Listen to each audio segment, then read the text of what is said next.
You've been getting home later and later lately. Is everything okay? Ugh, not this again. Why can't you just let me have a little fun without blowing up my phone every 5 minutes? I'm not blowing up your phone, I'm just concerned. It's almost 3 in the morning, Connie. You didn't even tell me you were going out tonight. Because I don't have to. You're not my warden, Jim. I don't owe you a schedule.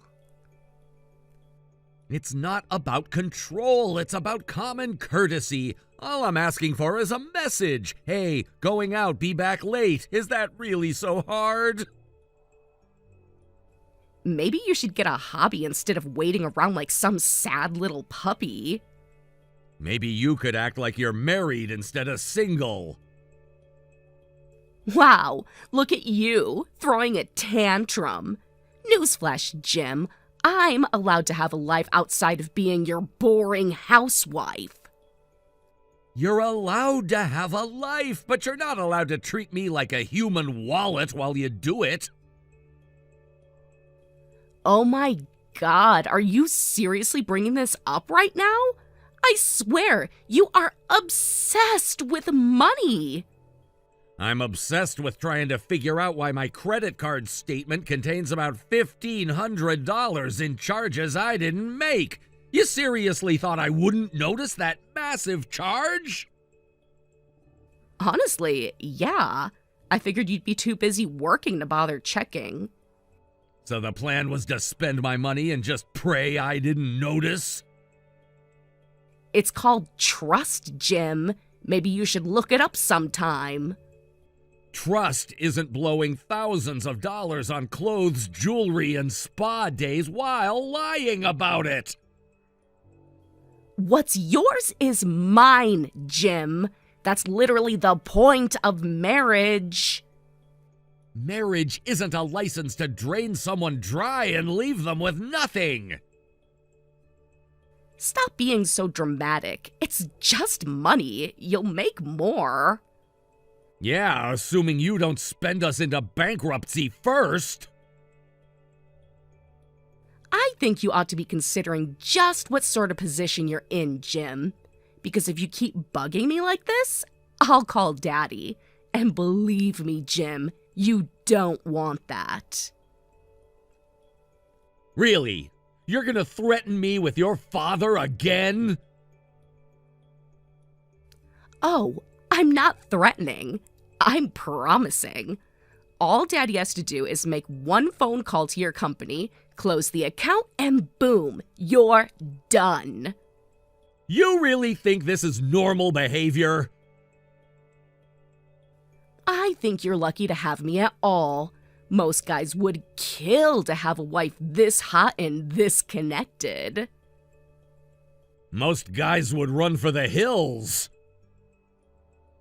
Yeah, well, you're not most guys, Jim. You're my guy. Which means you do what I say, smile while you do it, and stop whining about every little thing. Every little thing? We're not talking about me forgetting to take out the trash. You're blowing through our savings like it's Monopoly money. It's our money. And if you can't handle me spending a little to enjoy life, maybe you shouldn't have married me in the first place. Trust me, I'm thinking about that a lot lately. Keep up that attitude and you're gonna find yourself broke, single, and begging me to take you back. Daddy won't even need to lift a finger. You are unbelievable. You should be thanking me for not already telling him what a miserable husband you are. Yeah, thanks for the favor. Real generous of you. You're welcome. Whatever, Connie. I'm done arguing with you. Enjoy your little party. Don't worry, I will.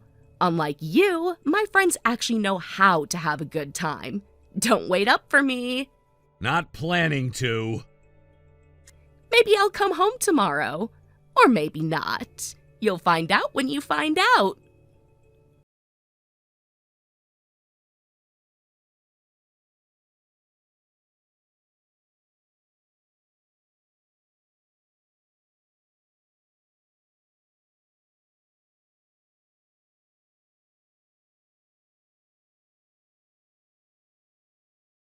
To talk. I just checked the account. You used my card again after I explicitly told you not to. Ugh, are you seriously blowing up my phone over that? Get a grip, Jim. You're embarrassing yourself. I'm not embarrassing myself. You're the one spending money we don't have like you think it grows on trees. This is serious, Connie. You can't keep doing this. Maybe you can't keep whining. Did you ever think of that? Your constant complaining is a total buzzkill. Connie, it's not buzzkill to expect my wife to not rob me blind while I'm working overtime. Oh, spare me the sob story. You know who I was when you married me. Apparently, I didn't know the half of it.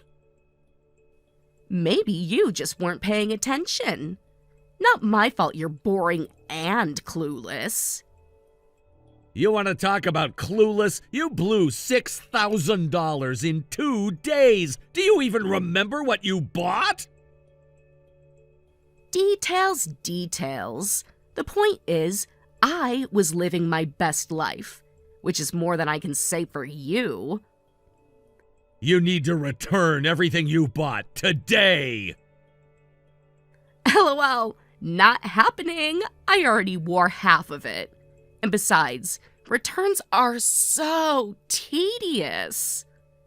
Then pay for it yourself. Why would I do that when I can just remind you how much Daddy's business means to your little employer? Of course, right back to Daddy every single time. Hey, I use the tools I'm given. You should be thankful Daddy likes you even a little bit. I don't want his approval. I want a wife who doesn't threaten to ruin my life every time she maxes out a credit card. Well, tough, because this is what you signed up for. I signed up for marriage, not financial blackmail. If you hate it so much, maybe you should get a second job. You know, so you can keep up with me. I'm not getting a second job so you can buy another designer bag. Whatever. I don't need your permission anyway. Because guess what, Jimmy boy? I'm going on vacation! Vacation? Yup, booked it this morning. Hawaii, VIP resort, the works. And let me guess, you used my card to pay for it. Duh. How else was I gonna snag the penthouse suite? Unbelievable. That's all I can say. You're unbelievable. And if you're even thinking about disabling that card, don't bother. Because if you do, I'll divorce you so fast your head'll spin. And let me guess, your daddy will crush my career into dust too? Bingo! Maybe you're not as stupid as you look after all. This isn't sustainable, Connie. You can't just keep threatening me forever. Watch me. Have fun sitting at home while I live it up in Hawaii. Maybe I'll come back. Maybe I won't. You'll just have to wait and see.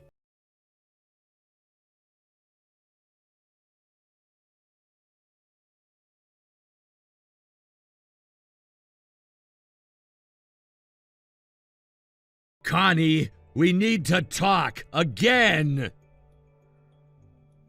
Oh, what now, Jim? I'm busy. Some of us actually have lives. I was going through the purchases you made yesterday, the ones you charged to my card without permission again. Yeah? And? Did I buy something you don't approve of? Boo-hoo. No, not the purchases themselves. It's where you made them. Oh my God, Jim. Who cares where I went? I care when half of them are romantic beachside restaurants, couples spas, and jewelry stores. So what? A girl can't treat herself? Funny, a lot of those places offer romantic getaway packages. You don't really strike me as someone who books a couples lovers massage for herself. Maybe I just felt like being extra pampered. Ever think of that? Who are you with, Connie? None of your business. Drop it. No, not this time. Who are you with? You're really pushing your luck, Jim. If you keep asking stupid questions, you're not gonna like the answers. I think I already know the answers. I just want to hear you say it. You're such a drama queen. God, no wonder you're so pathetic. Did you have a good time at that beachside dinner for two? Or the luxury couples spa treatment? Or the 5-star suite that only allows dual bookings? What are you implying? You know exactly what I'm implying. You're not stupid, you just think I am. Are you seriously accusing me of cheating on you? I'm not accusing you, I'm stating the obvious. Good, because guess what? I am cheating on you, and I'm not even sorry. Wow. Yeah. Maybe if you weren't such a boring loser, I wouldn't have had to find someone else to keep me entertained. You disgust me. Oh, don't be so dramatic. It's not like you didn't see this coming. You knew you couldn't keep up with me. Who is he? Wouldn't you like to know? Let's just say he's everything you're not. Exciting, rich, actually knows how to make a woman feel alive. And I suppose he's footing the bill for all those luxury expenses too? LOL, no. You are, dummy. Thanks for the vacation. Me and my boyfriend really appreciate it. Unbelievable. I mean, come on. Would you really expect me to waste my money on some guy? Please. That's your job. You're unbelievable! Absolutely unbelievable! Face it, Jim. You're never getting rid of me. You'll keep funding my fun, or I'll tear your whole life apart. You're already doing a good job of that without any extra effort. And you'll keep smiling while you do it. Because if you even think about fighting back, Daddy's gonna make sure you never work in this town again. I'm not putting up with this anymore. Oh yes, you are. You'll sit there like the good little ATM you are, and you'll keep paying for my happiness, or else. You're sick, Connie. Completely rotten. Maybe, but at least I'm not broke and boring like you. You seriously think you have the upper hand here? I know I do. You're nothing without me. Nothing without my daddy's protection. You shouldn't be so confident, Connie. You're not as untouchable as you think. Please, what are you gonna do, Jim? Write me a sad little letter? Cry to HR? Call my daddy and tattle on me? Grow up. No, but you're gonna find out soon enough. Oh, so scary. You sound so serious. Should I be shaking in my designer heels? Maybe you should. Enjoy your little vacation while you can. Believe me, I will. Unlike you, my boyfriend actually knows how to treat a woman right. We'll see how long that lasts. LOL, whatever, loser. I'm going back to my boyfriend now. Have fun sitting in your sad little apartment thinking about everything you lost. I'm not the one who lost, Connie. You are. You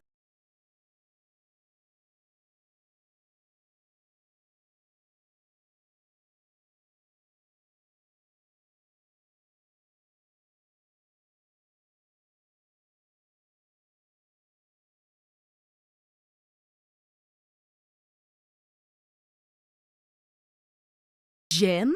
What the hell is going on? I just tried to use my credit card and it got declined right in the middle of the store. I had a cart full of clothes and everyone was staring at me like I was some kind of criminal. Fix this right now. No mistake, Connie. I had the card disabled this morning, and frankly, it should have been done a long time ago. You can't do that. That's my card, too. You had no right to just shut it off without even telling me. It's not your card. It's my personal account under my name alone. And after everything you've pulled, there's no way you're getting another dime out of it. You selfish bastard. You better fix this right now, I swear. I'll call Daddy and make sure you regret ever pulling this little stunt.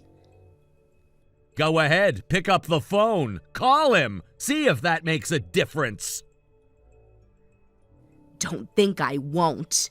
You know damn well Daddy has enough influence to crush your pathetic little company in 5 minutes flat. If he pulls his orders, you'll be out on the streets. You really believe that, don't you? That Daddy's company holds all the cards and that my employer would just fold overnight if he got upset? It's not a belief, it's a fact. Daddy buys millions of dollars worth of parts from you every year. Without him, your company's finished. You might want to sit down for this, Connie, because you've been living in a fantasy world for a very long time. The truth is, it's your father's company that needs us, not the other way around. What? You're insane. Daddy can get whatever he needs from somewhere else if he has to. No, he can't. You'd know that if you ever paid attention to anything beyond your next shopping trip. My company owns the patents on every single part your dad's business relies on. There's no alternative supplier, no second source, no backup plan he can call. If he loses us, he loses everything. No, I don't believe you. You're just trying to scare me. Believe whatever you want, it doesn't change the facts. Your father's entire product line depends on us, and without our shipments, his production comes to a grinding halt. Daddy's been working with your company for years. They wouldn't just drop him like that.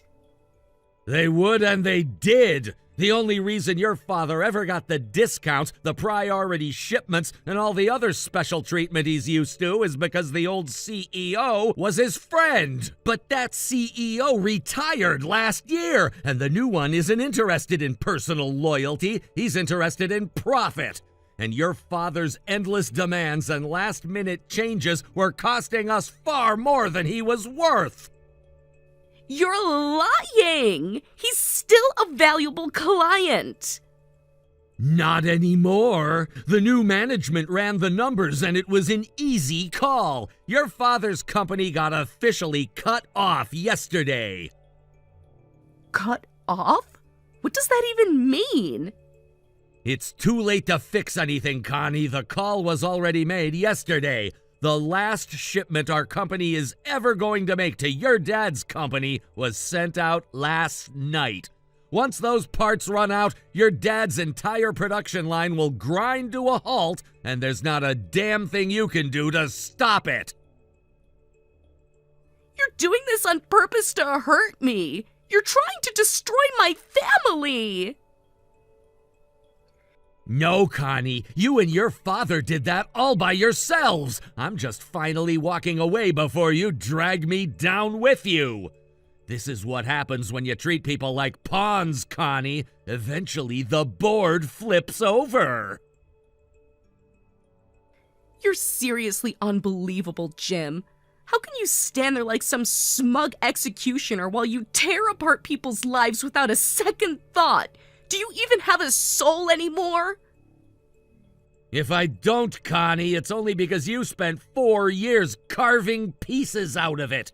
Every lie you told, every dollar you stole, every time you laughed in my face while you flaunted someone else. You didn't seem to worry about my life back then. Funny how it only matters now that it's your comfort on the chopping block. This isn't the same. Marriage is supposed to mean something. You're supposed to stick by your partner even when things get tough. Marriage means partnership, Connie. Marriage means loyalty, respect, love, none of which you ever gave me. You used me, you drained me dry, you mocked me to my face, you treated me like a paycheck and a punching bag, not a partner. So don't you dare preach about what marriage is supposed to mean. I made mistakes, okay? Everybody makes mistakes. You didn't have to go nuclear. You didn't make mistakes, Connie. You made choices over and over again, and now you finally have to live with them. Whatever. At least I still get to keep all the amazing stuff I bought with your card. So thanks for that, loser. You can keep the junk, Connie. I'm not interested in a single thing you touched. But don't get too comfortable, because you're gonna pay me back every single dollar you stole! Ha! Good luck with that. There's no way you can make me pay you back. I have every text message where I told you clearly and explicitly not to use my card. Every charge you make after that is documented. That's fraud, Connie, and the court isn't gonna be on your side. You're such a liar! We're married. What's yours is mine. You can't sue me. What's yours is mine might sound cute on a pillow, but it's not a legal principle. The credit card is mine, the account is mine, and when you use it without permission, it's theft, plain and simple. It doesn't matter. We're married. Married people share everything. Not when one partner revokes permission in writing. I have everything I need to prove it. You're gonna be on the hook for every last cent plus damages, and there's not a thing you can do to stop it.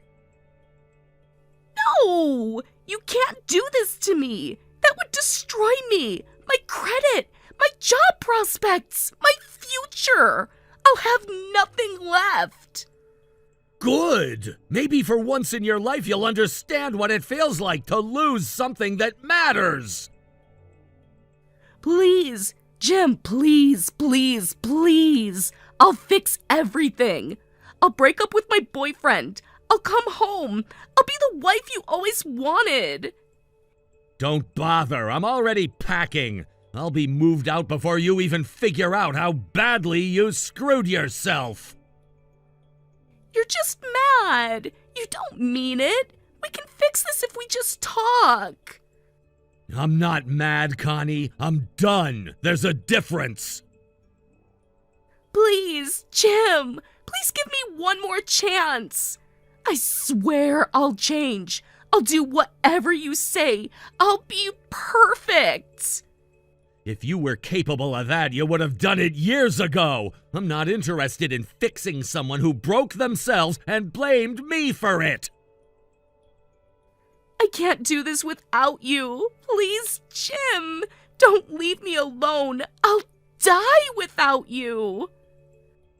You'll survive, Connie. You survived just fine when you thought you had better options. You'll survive now. I'll never love anyone like I loved you. Please don't walk away. Please don't give up on us. There is no us anymore. There's me moving on and you facing the consequences you tried so hard to pretend didn't exist. If you have anything more to say, tell it to my lawyer. As far as I'm concerned, this conversation is over. Jim? Jim, please. Please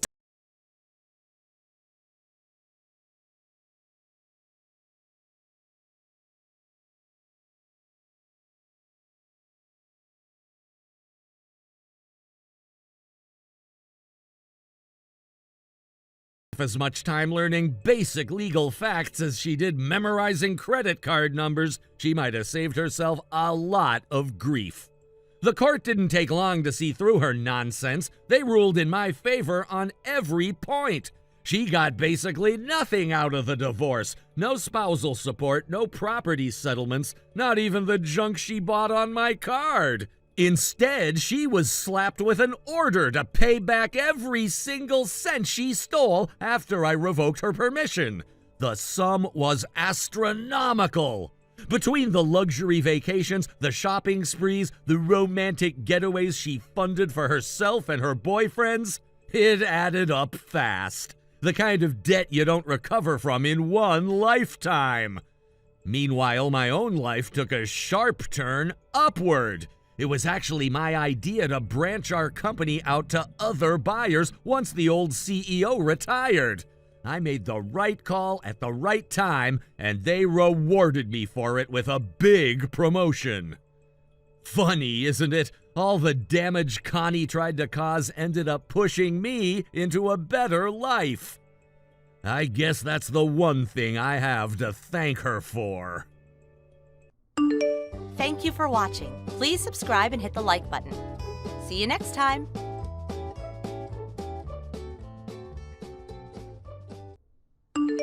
Melina, do you have a second?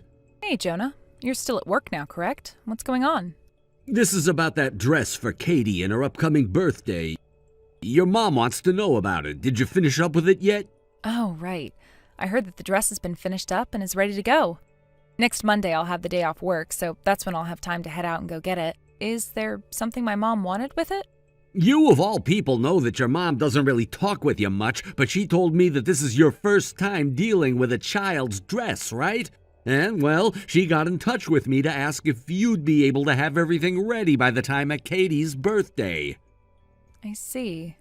And another thing, tonight after I finish work, I'm going back over to my parents' place and I'll be staying the weekend there. What? Is there something going on there? I just heard that my sister is bringing my niece home for once and I'll be able to see her again. And, well, I can't let a chance like that slip through my fingers, right? So it's May that'll be coming, right? I see. What? It's nothing. I'm just wondering if she'll be asking for more expensive toys this time or not. And so what if she does? She's my cute little niece, so what's wrong with me treating her to some gifts? Well, you never really do things like that for your own daughter, Katie. Well, besides her birthday and Christmas, there's no other important times of the year for her, right? Whatever, Jonah. Even though I'm bringing this up again, you're still not getting my point. Huh? Well, so be it. I'm going back to work now.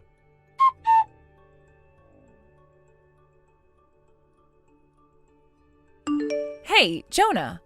I just got a call from my mom saying that you went to go and get that dress for Katie. Huh? She asked me if I knew anything about you going out to get that dress, and I had no clue either. Oh, so she contacted you about that? Well, so be it. I was able to at least get it. What are you talking about? We already talked about how I'd be going out to get the dress on Monday once it was finished. And by the way, my mom told me that you told her you'd be taking that dress and going with it to your parents' house? What the hell are you wanting to do with it? Actually, today is May's birthday and all. Huh? May is celebrating her birthday today? Don't tell me you're taking that dress to her so that she can wear it today. That's what I'm doing, though. Are you kidding me? I was working on that dress with the help of my mom for Katie to wear at her birthday party next week. Katie hasn't even gotten to try it on yet. Katie has her birthday on the 15th, right? But May's birthday is on the 13th, which means she gets to come first. I know it's a little early, but this is when she wanted to celebrate. The choice was between saving this for Katie or using the dress right now as a present for May. So I chose May. I'll make sure to give the dress to Katie later, okay? Hold on a second. Did you ask for us to make that dress for May and not really for Katie? I already spoke to Katie about this, so it's fine, right? What? Katie knows about this? At first, Katie started to cry because she wanted it to be her dress and all, but then I told her that she's not my kid if she acts that way. I had to teach Katie a lesson for acting like that when May said that she wants to wear it too. After yelling at her a bit, she finally agreed to let me give the dress to May. What the hell? You're a dick, Jonah. I knew you'd say something like that, and that's why I told Katie to never tell you about it. I made the right choice. What the actual hell are you thinking, man? How about instead of taking the dress we were making for Katie and giving it to May, you go out and get a different dress for her birthday? You could have even asked us to make one for her too, and we would have. My sister told me that it would be a waste of money to get May a dress just to wear on her birthday this year. But if she didn't get one, I'd feel bad for the poor girl, all right? That's why I'll let May wear the dress that was meant for Katie. Don't you feel bad for Katie? It's not like I'll be giving this dress to May for her to keep, so stop getting all worked up like Katie was. My mom and I made that dress for Katie to wear. No matter how you look at this, you caring more about May is straight up wrong for you to do. I just got here, so stop it with all of that whining already. You really are an asshole, Jonah. I figured for some time now that you had something for May over Katie. But what you're doing now is completely screwed up. Your child isn't May, but Katie. Are you aware of that? Dude. Would you look at that? May is already dressed up in that cute little dress. So cut it out with all of that whining now. We're gonna start celebrating her birthday now. You and Katie were never invited, so don't even try coming out here. Even if we were invited, we wouldn't be going there. Is that right?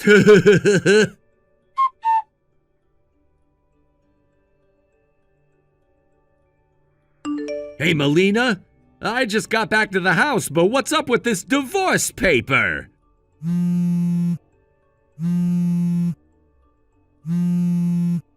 Well, you're home already. I thought that you'd just stay there at your parents' house and get married to your sister so you could have May as a daughter. Huh? What are you going on about? Why would I ever want to do all of that when I already have my own house and daughter? I'm saying that we don't need a man like you in our family, when you never think about your own daughter nor care about her feelings. What? Wait, that was never my... Then why, Jonah? Why would you go out and take that dress my mom and I worked so hard on for Katie and bring it out for May to wear instead on her birthday? I was just letting her borrow it. And by the way, I brought it home with me for Katie.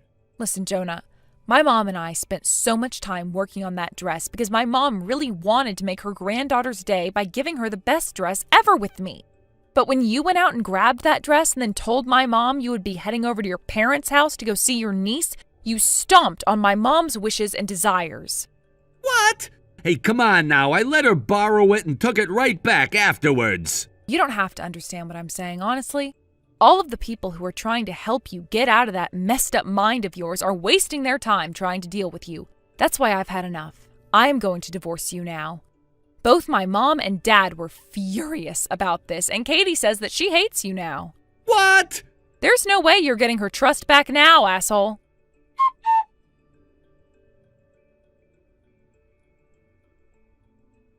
Hey, Melina, what the hell is that picture you just posted on your Instagram? If it isn't Jonah. Long time no see. It's been 2 months now since we had that divorce, so what do you want from me? I'm talking about Katie's birthday. That dress she's in. The one you just posted her wearing on your Instagram. I can't really see her face, but that is Katie in that picture, right? Ah, you're on about that? Is there something wrong with this? That's totally different from the dress that May was in. Yes, it sure is. That's because my mom and I worked on making a completely new one for Katie. It takes about 1.5 months to make a dress sometimes, and so for Katie, she had to wait 2 months before she could have her birthday party. She was finally able to enjoy her birthday. Why? I gave you back the dress that I had May wear. Yeah, you did give that one back. After learning about what went down from both your parents, your brother-in-law was pretty upset about what you did, right? What? It seems that your sister got around $2,000 from her husband's parents to spend on May's birthday, which included getting her a brand new dress. But that $2,000, it ended up going towards your sister buying herself a new high-end bag, right? And when your sister came crying to you about it, she asked you to get her Katie's dress, right? After that had been found out by everyone in the family, both you and your sister were divorced and lost custody of your kids, right? And your parents disowned the both of you as well? I never thought that things would end up like this. And that is why I really don't care about what's happened to you since then, Jonah. What are you talking about? Well, there was something else I heard about that really pissed me off to the point of losing all interest in you. What? Your brother-in-law asked me afterwards about selling her dress to get some of the money back that his wife, your sister, had taken from him. And so with the help of him and his parents, we sold it, and I gave him the money. You what? Thankfully, however, your parents had a beautiful old dress lying around from long ago that they said could be resized and given to Katie for her birthday. And that's where my mom and I stepped in and started to break that dress down and turn it into something completely new for Katie. And that's why that dress in the picture is totally different? Yep. My mom and I were forced to make another dress in the end, but the silk from your mom's old dress turned out to be some of the best material ever, and we put it to very good use. So that's the one thing I can be thankful for from all of this. What the heck? I was forced into giving up a lot of my savings because of my sister's poor spending habits, and now we're having to pay for both Katie's and May's child support, so all of the money I had is draining away. If you had the money to make up a new dress like that, you could have used some of it to help me out. Hey, everyone has cut ties to you, right? Do you understand what those words mean? Are you aware that you have nobody that wants to be around you anymore? But Melina, my older sister won't even get a freaking job. After the divorce, she forced her way into this tiny apartment I was forced to get. All day long, she just sits around being lazy and is using up all of the water and electricity. She's also eating all of the food I get within days. She'll even order delivery all the time and use up my money on it. I'm not able to save a damn penny anymore. Why the hell? I always assumed that your love for May over Katie was due to how much you were attached to your older sister ever since we started to date. What? But I guess you really do just let her have her way with you, huh? Shut the hell up! If you can't understand how hard things are for me, you shut the hell up! Sure, you don't have to tell me twice. What? You just wanted to ask about Katie's dress, right? Any other talk is just a waste of our time now. No, wait, I never really cared about my ex's life after the divorce anyway, so you sitting there going on about how things are going for you is kind of annoying me. No, wait a second! So, goodbye forever. No, wait, I didn't want to annoy you. Actually, I wanted to ask if you could ask for a little less from me in child support every month.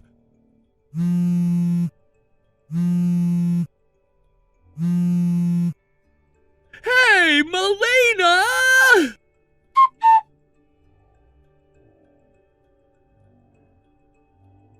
The request to reduce child support came up in the very last moment. At this point, the amount had already been set at the minimum allowable, so the fact that my ex-husband is asking for an even greater reduction just indicates how cornered he must feel. During our divorce proceedings, I sought help from a lawyer who handled everything on my behalf. The lawyer also conveyed a similar request from him, suggesting that I might be the reason for his financial struggles, saying, "Isn't it because he's been pampering your sister-in-law too much?" When this message was relayed back to him, I heard he had a rather stunned expression on his face. It was not long after that, however, that my ex-husband went completely off the grid. While he continues to pay the child support regularly, which allows me to manage my living expenses, I can't help but wonder about his current situation. I suspect he must be doing well enough to afford the payments, yet something feels off. Meanwhile, my former sister-in-law, left behind with no other options, came to the realization that she had to start working to support herself. She accepted a live-in position at a workplace, which must have been a significant adjustment for her. I can only imagine how difficult it must be for her, especially since she's not worked before. The transition from a life of comfort to one filled with the harsh realities of daily labor has been hard on her. Reports indicate that she's struggling tremendously with this new reality. The initial excitement of independence quickly wore off, and she's been crying daily, overwhelmed by the demands of her new job. The hard work and exhaustion are evidently taking a toll on her both physically and emotionally. She's facing a steep learning curve, dealing with responsibilities that she had previously avoided. It's almost as if she's had to awaken from a long, cozy dream into a cold and unforgiving reality. I can't help but reflect on how differently she viewed her life before all this chaos ensued. She once lived comfortably, perhaps a bit too comfortably, thanks to the support of my ex-husband. Now she's facing the consequences of their decisions and lifestyle choices. I genuinely feel sorry for her. The job she's taken is no walk in the park. It demands not just physical effort, but also mental fortitude, and she seems to be struggling with both aspects. It's heartbreaking to think that someone I once called family is now in such a painful situation. Yet, as much as I empathize with her plight, I also recognize that this may serve as a harsh lesson. Life does not always go according to our plans, and when faced with adversity, we often discover strengths we never knew we had. Perhaps this experience will force her to grow and mature in ways she hadn't anticipated. While it's sad to see her suffering, I hope that she eventually finds a way to cope with and thrive in her new environment. On the other hand, my ex-husband's behavior continues to baffle me. One moment, he's pleading for a decrease in child support, and the next, he disappears entirely. It's clear he's under significant stress, and I can only guess the circumstances that led him to this point. Did he mismanage his finances? Did he make choices that put him in a compromising situation? Regardless, he's made it clear that he's unable to handle his responsibilities. The lack of communication from him raises many questions. Is he simply overwhelmed, or is he attempting to escape from his obligations? Either way, I have to keep moving forward. I have to focus on my life and my children's well-being. While his decisions affect us, I can't allow them to define our future. I'm committed to providing for my children and ensuring that they have a stable and nurturing environment. Their needs must come first. Looking back, I realize how crucial it is to have a support system in times of turmoil. Whether it's friends, family, or colleagues, having people to lean on during challenging times makes a significant difference. Although my former sister-in-law may not have had the same network, I hope she finds her footing soon. Perhaps she can reach out to others in her workplace or community for support. It's vital for her mental health to have someone to talk to, someone who can understand what she's going through. In the meantime, I will continue to navigate this new chapter in my life, one step at a time. I know I have to remain strong, not just for myself, but also for my children. They look to me for guidance and stability, and I refuse to let them down. While life has thrown its challenges our way, I remain hopeful that brighter days are ahead. After all, resilience is built through adversity, and I am determined to emerge stronger on the other side of this situation. As for my ex-husband and former sister-in-law, I can only hope that they find a way to confront their respective realities. Life is filled with ups and downs, but it's how we respond to those challenges that truly defines us. Each day presents new opportunities for growth, and I trust that they will eventually come to understand that as well. Thank you for watching and listening. We hope you enjoyed the video. Don't forget to like this video and subscribe. Also, feel free to leave a comment about what you thought of the story. We look forward to seeing you at the next story. Thank you for watching. Hey, Keaton, is it true that you started working at a factory? Huh? Oh, Dan, it's been a while, hasn't it? Since the middle school reunion, I think. What's up? Forget the small talk, just answer my question. You were working in sales at some big company, right? If I remember correctly, it was one of those well-known, prestigious ones. And now I heard you're working at a factory. Is that true? Like, seriously? Yeah, you heard right. I started training at a factory in M-Town about 2 weeks ago. It's a pretty solid place. I knew it! I saw you in your work clothes heading into one of the factories my company outsources to, and you're still in training? So let me get this straight. You're 30 years old and you're a newbie at a factory? You gotta be kidding me. That's just too rich. I don't really see what's so funny about it. What's not funny? I mean, come on, you've got a good education, a decent degree, and you worked for one of those big, shiny companies. You probably wore a suit and everything, and now, what, you're in a factory? What kind of twist of fate is that? What happened? Did you mess up so bad they had to kick you out? I can't stop laughing. You went from climbing the corporate ladder to what? The bottom rung of a factory job? That's gotta sting, right? Now you're basically working for a company that's under mine. This is way too good. Man, remember back in middle school, you were always ahead of me, Keaton. Always. You got elected as student council president, leaving me in the dust. Everyone liked you. Even the hottest girl in school had the guts to confess to you. What was her name again? Jessica, right? You had it all. I turned her down, though. It wasn't a big deal. That's exactly why it pisses me off, you know? Like, who even does that? Someone like her confesses and you just casually turn her down? You didn't even care. You were always acting like you were above it all. That's the kind of thing that really sticks with a guy. It's why seeing you now in a low-paying factory job feels so damn satisfying. It's like the universe finally gave me a win. Here you are working at some factory while I've got a steady job and a good salary at a better company. It's poetic justice, if you ask me. Now you're just a bottom feeder, a cog in the machine. How's that feel, huh? It's gotta suck. Look, that's not exactly what happened, Dan. There's more to the story than you think, but honestly, after hearing you talk, I don't feel like explaining it to you. It's clear you're just here to gloat.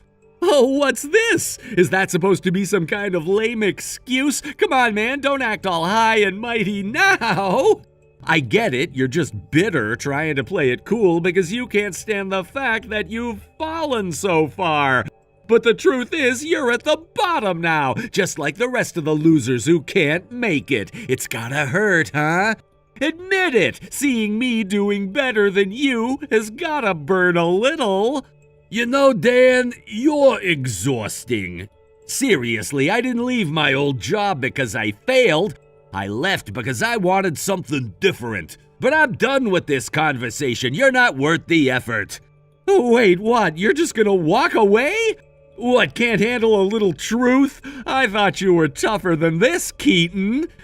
No, it's not about that. It's just that I got better things to do with my time than argue with someone stuck in the past. So yeah, I'm out. Later, Dan. Hey, don't just walk away from me. Keaton!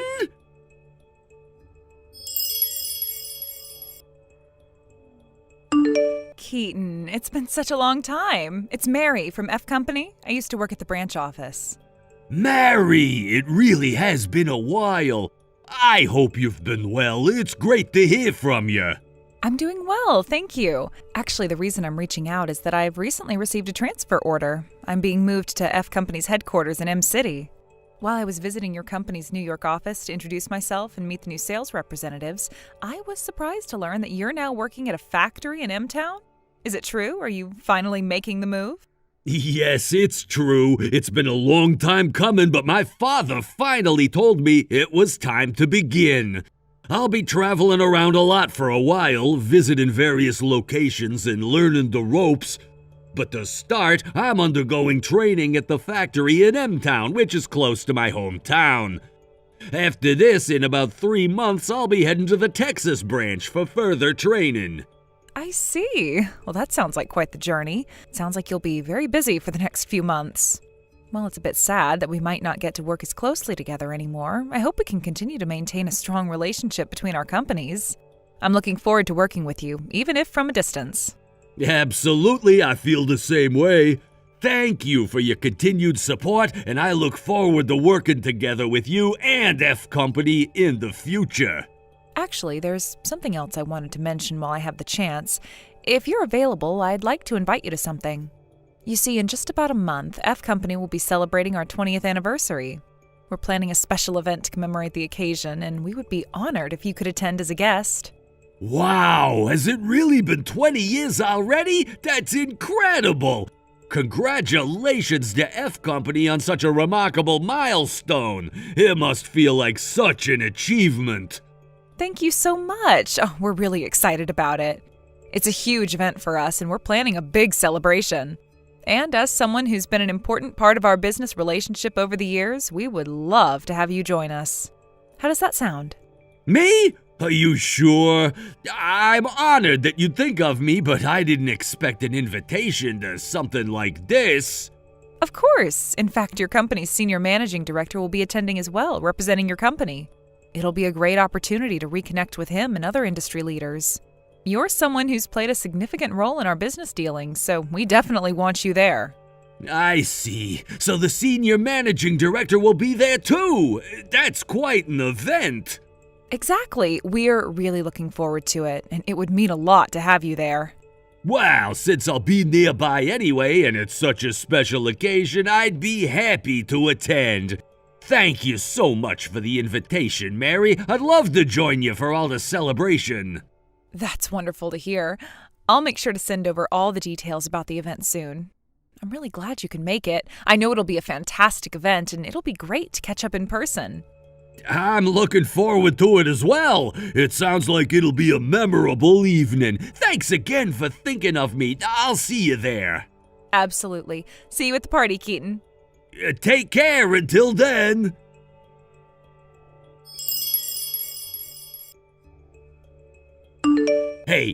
Hey, what the hell are you doing here? Why are you at our company's anniversary party? This event is for important people, our main clients, stakeholders, and major investors. So how the hell did you get in? What? I don't understand. I'm in charge of managing the guest list for this event, and just a moment ago I saw you walking in. But I'm telling you right now, don't get too comfortable. You're not getting inside. Oh, wait, I see now. F Company is where you work, isn't it? Ha! You think they invited someone from a lowly subcontractor like your factory? You've got to be kidding me. This party is for big players only. There's no way they'd invite someone like you from the bottom rung. You're from a subcontractor. They don't get invites to events like this. Seriously, what were you thinking? You're really overstepping your bounds. No, that's not right. The invitation clearly states that all business partners, regardless of their status as prime contractors or subcontractors, were invited. There's no distinction. Ha! That's rich! You think that just because you're technically a business partner, you belong here? Dude, don't kid yourself. You're nothing but a bottom feeder, and the fact that you're even trying to walk in here is absolutely hilarious. Same old you, always pushing your luck and acting like you belong somewhere you don't. Actually, I have an official invitation right here. And to clarify, I wasn't invited as a subcontractor representative, but for another reason altogether. Sure, like I'm gonna believe you. That invitation is probably fake, right? You went to some shady print shop and had it made up to look real. You don't seriously expect anyone here to believe you're supposed to be here, do you? How about you actually take a look at it before jumping to conclusions? It's a legitimate invitation. Nah, I'm not wasting my time on fake invitations. Why would I bother looking at something so pathetic? You're lucky I'm even giving you the time of day. Well, I'm not here alone. My superior is with me. Oh, you mean that washed-up-looking old guy standing next to you earlier? You think I didn't notice him? What a joke! He looked just like you, another bottom dweller from the lowest tier of society. It's laughable. I seriously can't believe they let people like you near events like this. Listen, that old guy you're talking about is someone pretty high up at the company, and you should really think twice before disrespecting someone like that. I don't know if you realize it, but you're talking to a representative of a business partner. This kind of attitude could really come back to bite you. Right, like I care. All I know is this. Subcontractors from low-class factories are strictly forbidden from entering this party. End of story. Now do yourself a favor and get lost before you embarrass yourself any further. Go back to your little factory where you belong. You're really making a mistake here. I'll just say this. Whatever happens after this is out of my hands, but don't say I didn't warn you.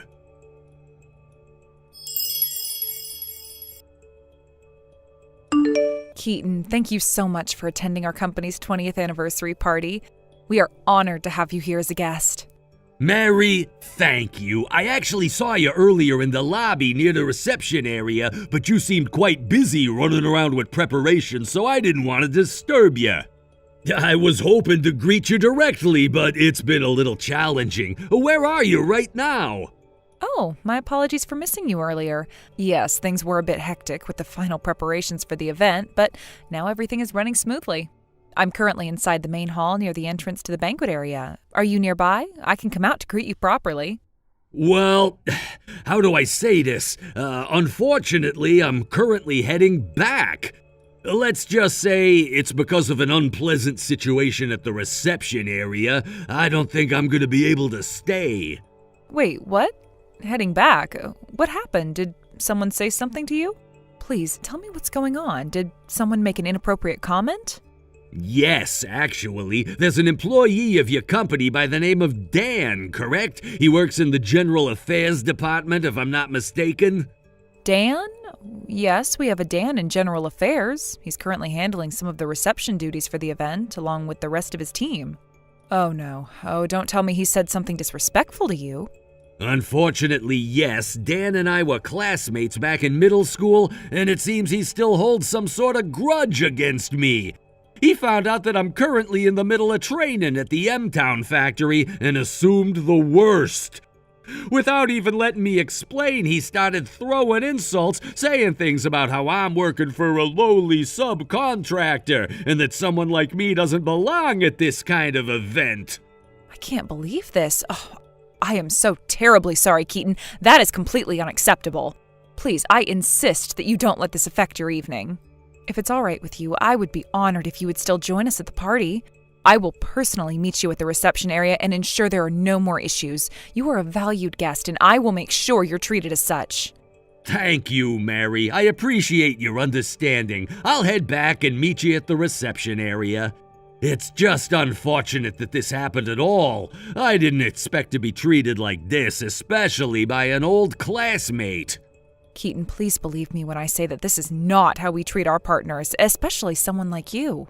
Dan will be dealt with accordingly, but for now, please let me make it up to you by ensuring you have a pleasant time at the party. I will speak to the reception team and make sure everything is handled smoothly. I appreciate it, Mary. I'll make my way over now. I didn't want to cause any trouble, but I also didn't want to just leave without saying anything. It's comforting to know you're handling this situation.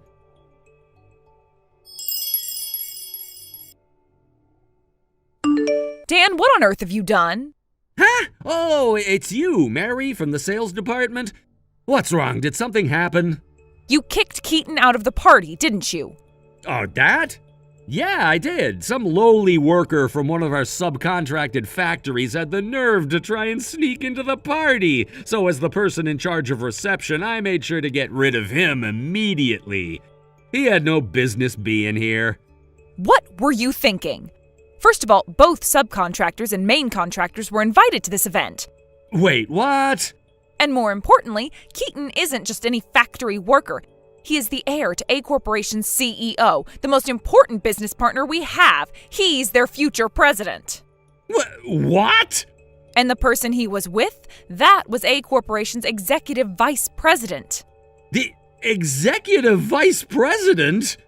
I can't believe this. What have you done, Dan? But Keaton works at one of the subcontractor factories in M-Town. How could he be? That factory has been under A Corporation's umbrella for the last 2 years. Didn't you know that? It is?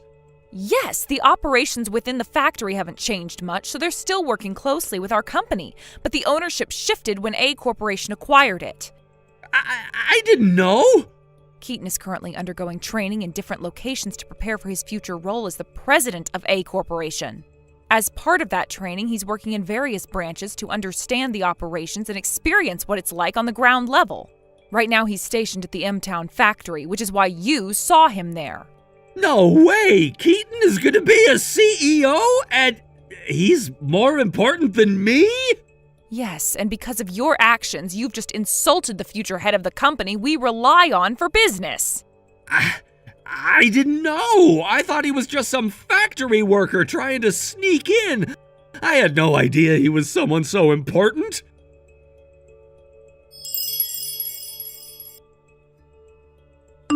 Wait a minute. Weren't you from a single-parent household? Huh?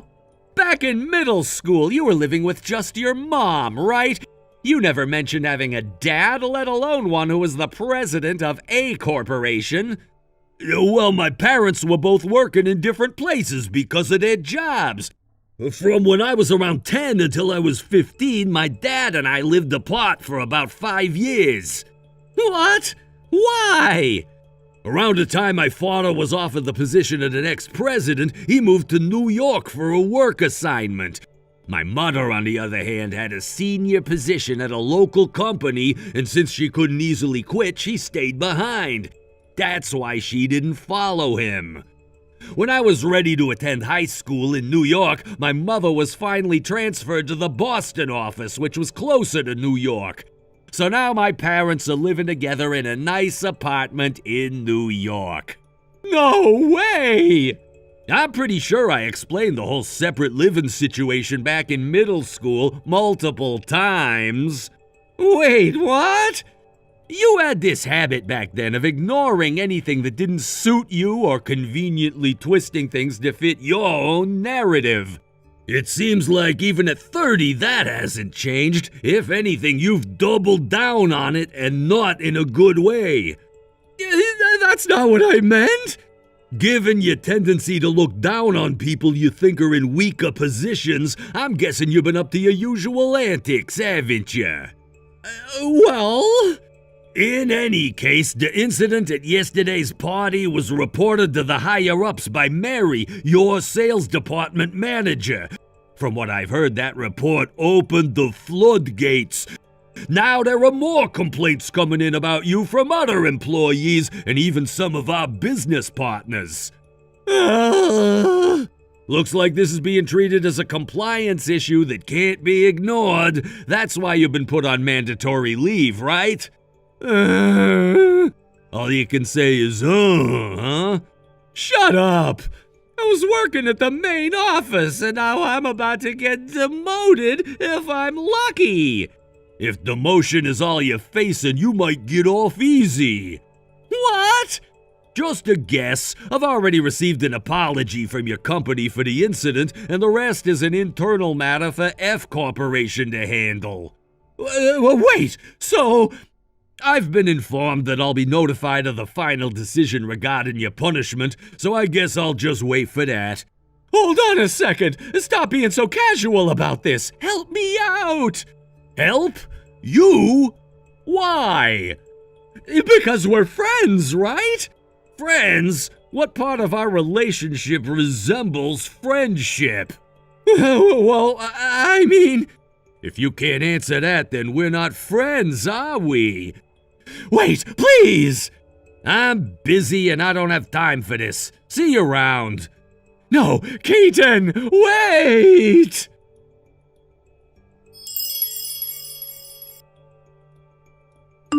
Regarding Dan's punishment, to get straight to the point, officially he resigned voluntarily. In reality, he was fired. By the way, F Corp is a local company in our hometown where both Dan and I grew up. As a result, many of the employees are familiar faces, classmates, seniors, and juniors from school. This incident became the catalyst for Dan's bad personality and abusive language to spread throughout the community. Soon enough, even his parents, who were similarly unpleasant, found themselves in a tight spot socially. Eventually, they couldn't bear the shame and left town, abandoning the house where Dan was born and raised. About 6 months after all this, Mary mentioned to me that she saw someone who looked like Dan at a construction site while on a business trip. He was being scolded and carrying materials while sniffling in tears. I can only hope that the tough working conditions straighten out his twisted attitude. Thank you for watching and listening. We hope you enjoyed the video. Don't forget to like this video and subscribe. Also, feel free to leave a comment about what you thought of the story. We look forward to seeing you at the next story. Hey, Brock! Where the hell did you go? Your room's empty. There's not a single thing left. It's like you vanished.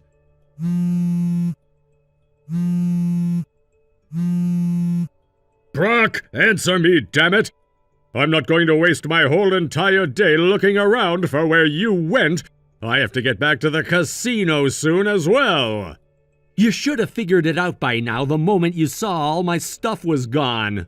I've decided to move out of the house. What? I've already told Mom everything, but seriously, just because I lived there doesn't mean you can dump all the housework on me. Huh? It's been affecting my work, so I decided I couldn't stay there any longer. You quit your job and turned into a shut-in, didn't you? Doing housework is the least you could do. Since you can't contribute money to the house, I figured I'd make you useful in other ways. Just how far are you planning to sink? Look at your brother Mark busting his ass to get an offer from a top company. Why don't you take a page out of his book? That's the thing. The reason I left my company was to work from home. I'm freelancing now, taking on projects. And that means I can't be home all day doing chores for you. Freelancing? That's just a fancy way of saying you're a part-timer. And let's be honest, you're not making any money. Freelancing and part-timing are two completely different things. How many times do I have to explain this? You're not even trying to understand what remote work is about. And besides, you're not working at all right now, Dad. What? Yeah, it was around the time I'd been working for about 2 years. You inherited Grandpa's fortune and then quit your job, didn't you? You got all high and mighty, spending way too much, and now you've racked up a ridiculous amount of debt because you couldn't stop living the high life. You knew about that? The real mystery here is how you thought I wouldn't notice. And on top of that, you owe all that money to Uncle, the same one who paid for my tuition. Just because Uncle's stationed overseas and hard to reach doesn't mean you can slack on paying him back. Do you realize how messed up that is? I never said I wouldn't pay him back. Well, you'd better make sure you do. And that's why I'm going to send you some money for the time being, enough to cover rent and living expenses. But there's a catch. You have to start working. I've already talked this over with Mom, and I told her the same thing. You two need to have a serious conversation and figure things out. But as for me, I'm done. I'm never setting foot in that house again. Wait a second. Goodbye.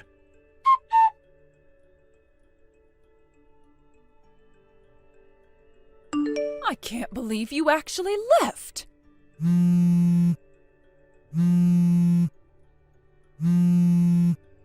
not even working in the first place. This is unbelievable. Both parents have no understanding of what it means to work from home. I can't believe you're so out of touch with how the world works nowadays. Remote work is a perfectly normal way to earn a living, and it's becoming more and more mainstream. People don't even blink twice at it anymore, but here we are. That has nothing to do with the fact that you're not actually working. I've had enough of this.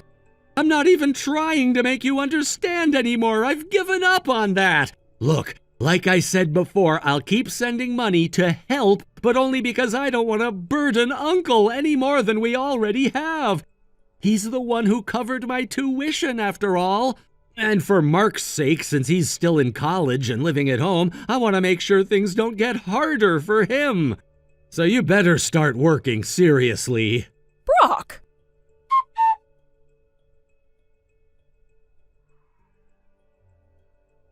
Hey, Brock, could you send a bit more money this month?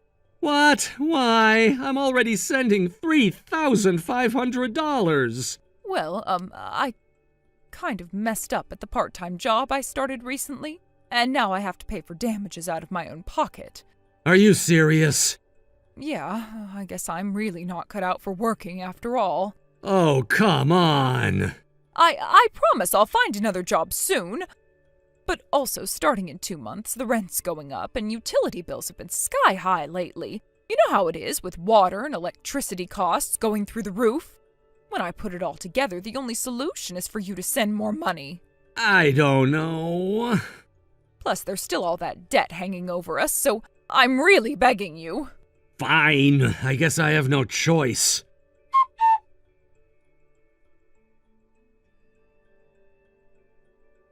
Hey, Brock, you should really be ashamed of yourself. What? Dad, you barely ever reach out, and now suddenly you're contacting me just to lecture me? What's this all about? You've been slacking off on the money you're supposed to be sending lately, haven't you? You think I wouldn't notice? Wait, what? What are you even talking about? Don't play dumb. It didn't take me too long to figure it out. It was weird from the start for someone like you working freelance or part-time to be sending us that kind of money. At first, I thought maybe you were just chipping away at your severance package from when you left your job, or maybe you even took out a loan just to keep up appearances.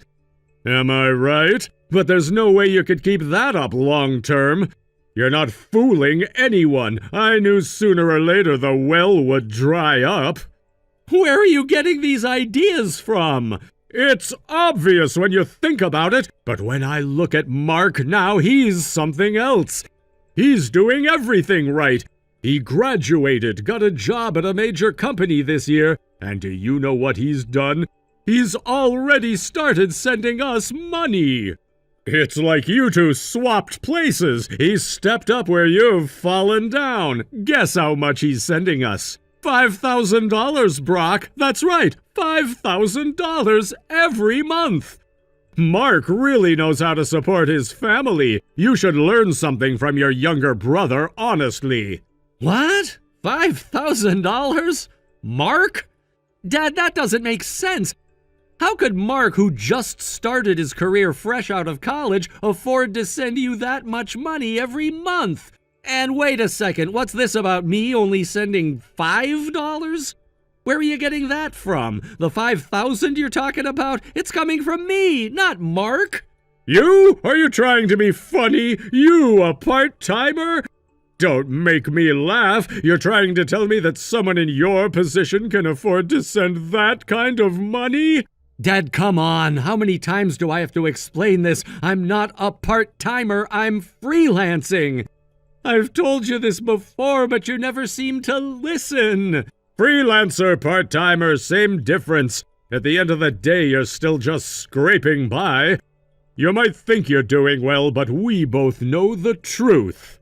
You still don't get it. Fine. How about this? Why don't I just stop sending the money altogether? Would that be better for you? What? The money, Dad. I'll stop sending it. You're always saying how it doesn't matter and calling it $5, so if it's that insignificant to you, maybe it's time I stop sending anything. Go ahead then, stop sending it. If you think your little contribution makes a difference, then by all means see what happens when you stop. You really think losing $5 is going to hurt us? Come on, Brock, get real. Dad, I'm telling you, it's not $5, it's $5,000. And you're saying you're okay if I stop? If that's what you want, I'll stop sending the money. But you'd better be sure about this, because once I stop, I'm not going to start again. You really think we need anything from you? You seriously think losing your tiny contribution would make us struggle? Brock, you've got to stop thinking you're more important than you are. There's no way losing your so-called $5,000 would affect us. We'll be just fine without it, trust me. Mark's already got us covered anyway, so we don't need anything from you. All right then. If that's how you feel, I guess this is a weight off my shoulders. Not having to send that money anymore is actually gonna help me out.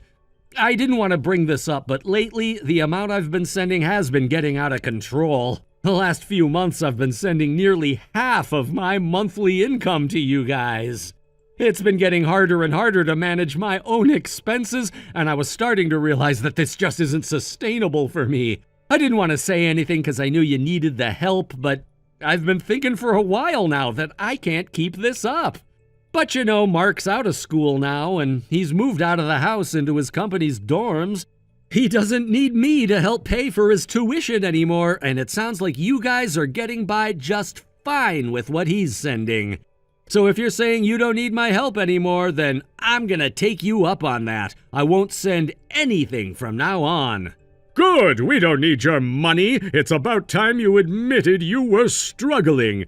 I knew it all along. You were trying to play the big shot, but you were barely keeping it together, weren't you? Yeah, you said it yourself. You don't need me to send anything, right? I was planning on transferring this month's money next week, but I guess I'll just hold on to it now. It sounds like you and Mark have everything under control, so I'll stop here. But...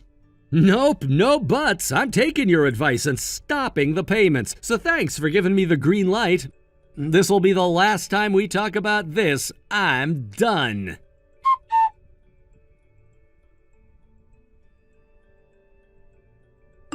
Hey, Brock, it seems like this month's allowance hasn't been transferred into my account yet. If you don't send it soon, I won't be able to pay the rent. Wait, what? Mom, hasn't Dad told you I'm not sending the allowance anymore starting this month?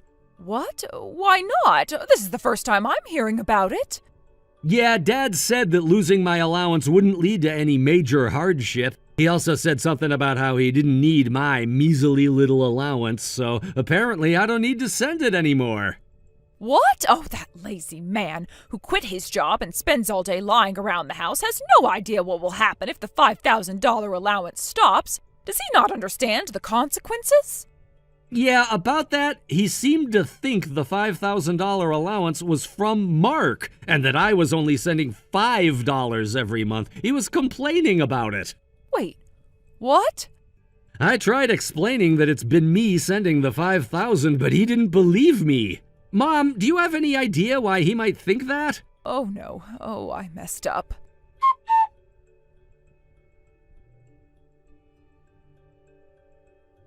Hey, you! Huh? Is it true that you've stopped Brock's allowance? Yeah, that's true. Honestly, cutting off a measly $5 isn't gonna make much difference. What have you done? Look, let's be real. With such a useless son, what difference does it make? Besides, we have Mark now. He's been sending us $5,000 every month from his job at a major company. So I really don't see why we should worry about Brock. But it's Brock we're talking about. What about him? The $5,000 allowance is actually from Brock. Wait, what? Are you serious? Yes. But you told me that the $5,000 was from Mark and that recently Brock was only sending $5. How does that even work? Well, Mark told me he stopped sending money. Wait, what? He said that living alone in this expensive city makes it impossible for him to keep sending so much money every month. So the $5,000 from Mark is actually Brock's money? Exactly. It turns out that the Brock we thought was a failure is actually doing quite well. I don't want to accept that reality. But Brock is just a part-timer. In that case, Mark from the major company is the one who's successful. Well, Brock is actually running his own business now. He's a company president. Huh? I didn't believe it at first either, but one of the neighbors showed me a magazine with his face on it, and he was featured in a story. He quit his job, went freelance, and then started his own company. I was forced to accept reality after reading that success story. Why didn't you tell me this before? Why keep something so important a secret? I did tell you, but you still don't understand the difference between a part-timer and a freelancer. So it ended up looking like Mark was the one doing well. Oh, you've always favored Mark, bragging about him to the neighbors, and now it's hard to correct that image. Seriously? Look, more importantly, we need to ask Brock to restart the allowance. If this keeps up, I won't be able to pay this month's rent or utilities, and I won't be able to pay off my debts. I might not even be able to buy the seasonal new handbag. Right, and I need to fund my gambling next week. I need to contact him quickly.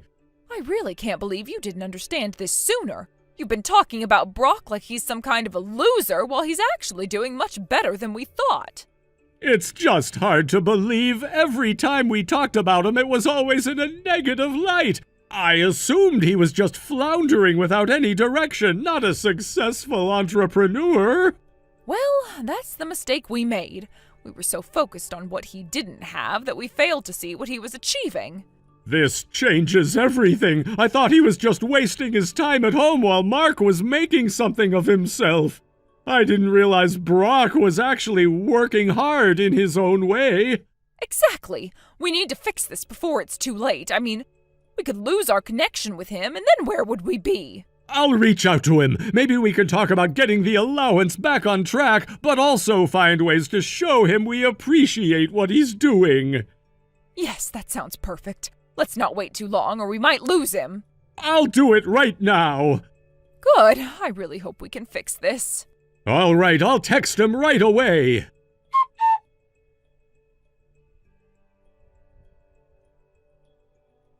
Brock! I heard a lot from Mom. It turns out that the allowance of $5,000 you've been sending is real, isn't it?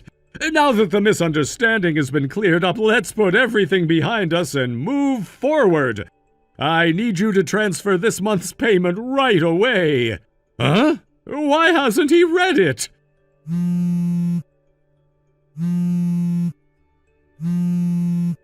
Seriously, Brock? Are you ignoring me? I need that $5,000 from you right now!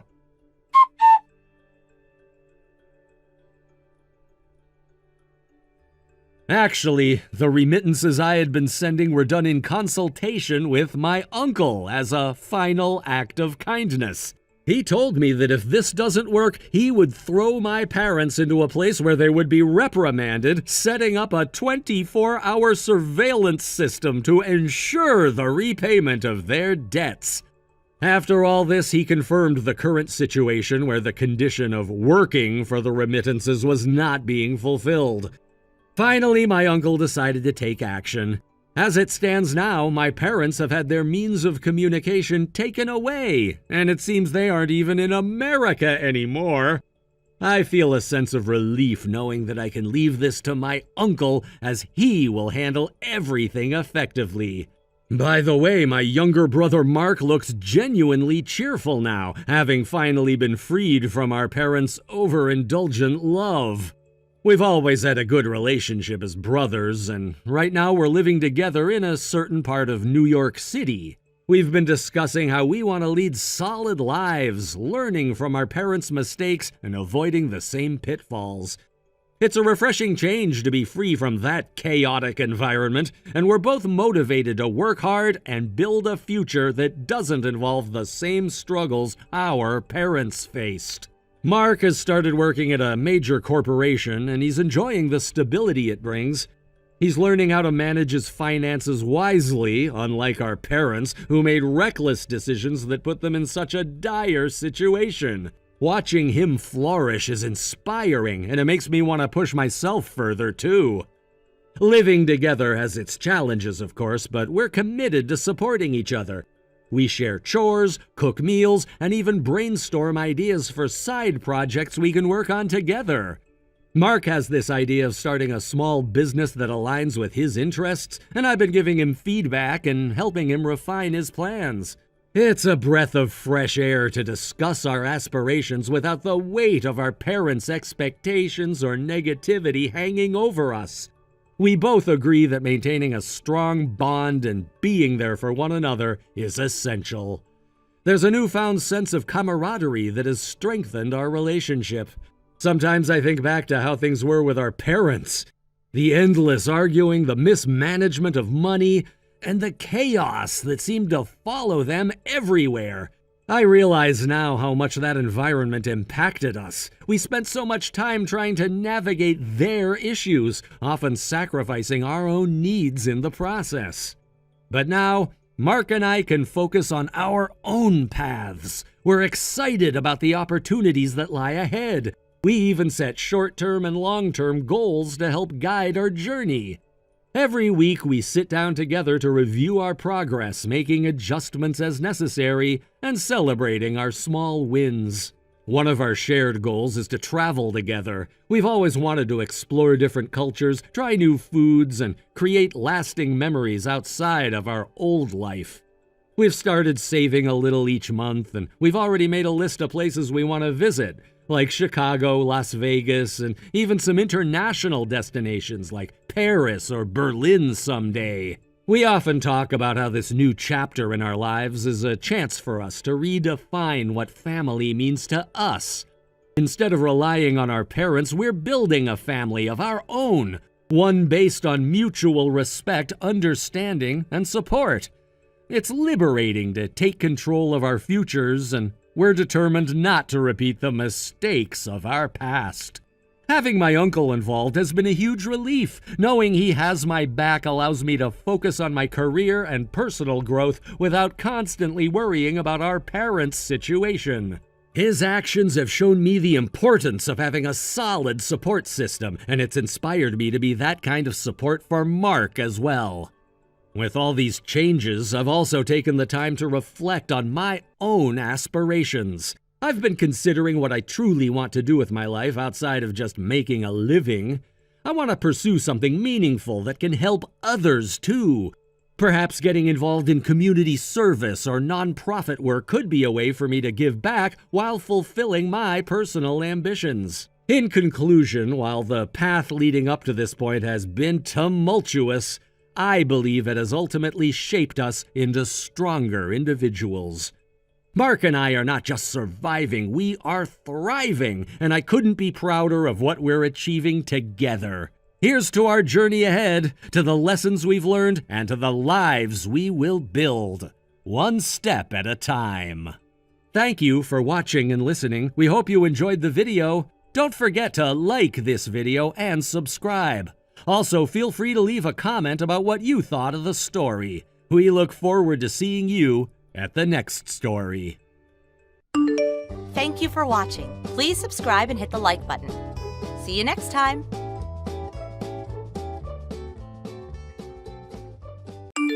Ava, are you out being a boring business girl yet again today? I'm sure you meant that to be a funny diss or something, but you're the only one that's laughing right now. Must mean you have nothing going on, like usual. Oh, well, I'll have you know that I'm actually super busy right now. So busy, in fact, that you should be thankful I'm taking the time to talk with you now. Even though you aren't working a job, are you at least busy enough to help Mom with her hospital bills now that she's back in the hospital again? Because right now, I'm the only one that's been doing anything to support her through this battle.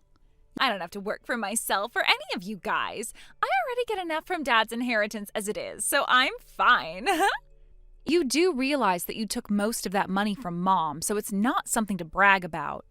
If I remember correctly, the amount he gave to you in his will disappeared in a matter of days, right? Did you end up spending all of that on different guys or something? And that's why Mom allowed you to have some of her money? Yeah, I sure did spend it going out with some other men, but what's wrong with that? And either way, it would eventually become my money once she's gone. Oh, and you decided to give up your inheritance to Mom, right? I suppose when you work a lot and have no free time to spend any of your earnings, there's no point in getting an inheritance anyway. So why not let me have more money if you're not going to spend it? I never said that I gave any of that money given to me away.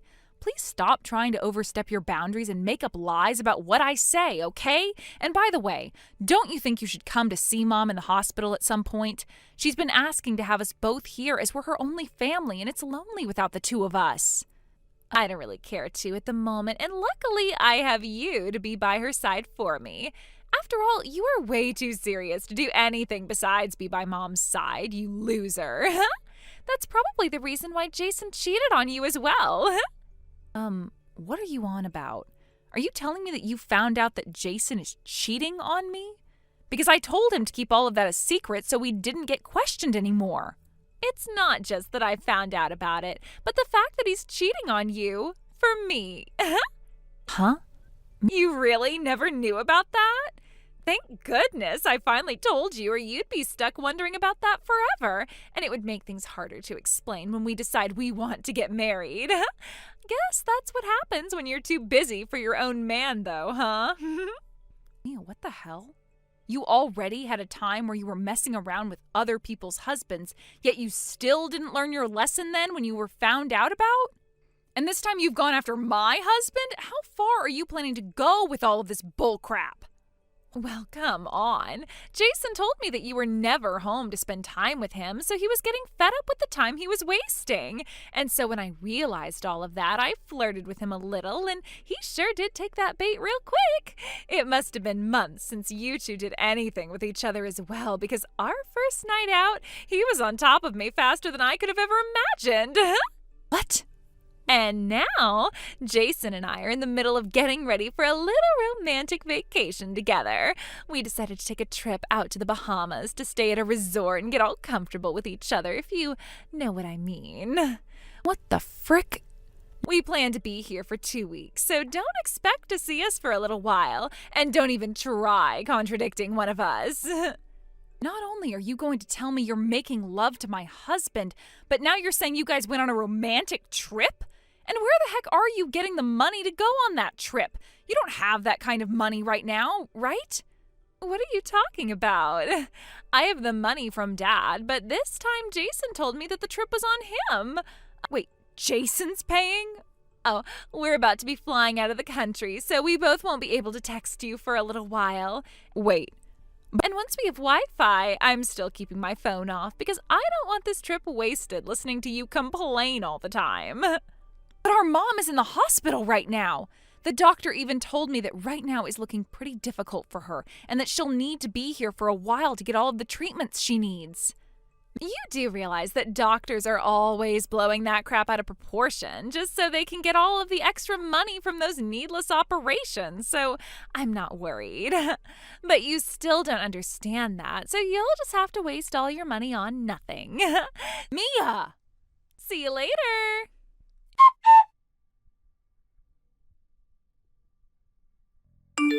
Jason!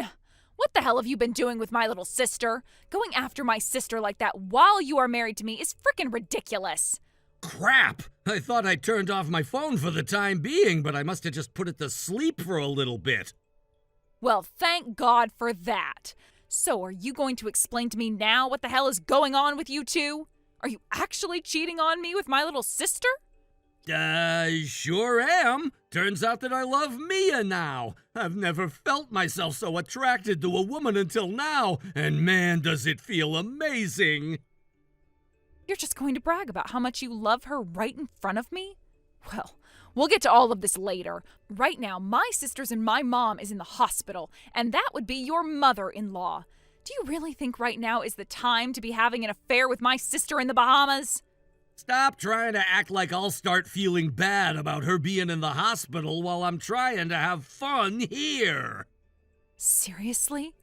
All right, I think that's enough of you already for today. Wait, Jason. I want to spend these next few weeks focusing on Mia, and even losing a second of that listening to you is such a waste. So go ahead and enjoy your time sitting in the hospital waiting for her to get better. And how about if you enjoy it a little for your sister and I as well? And on a final note, when we get back, we are getting divorced right away. Is that so? Well, don't act like this will all be over by the time you're both back.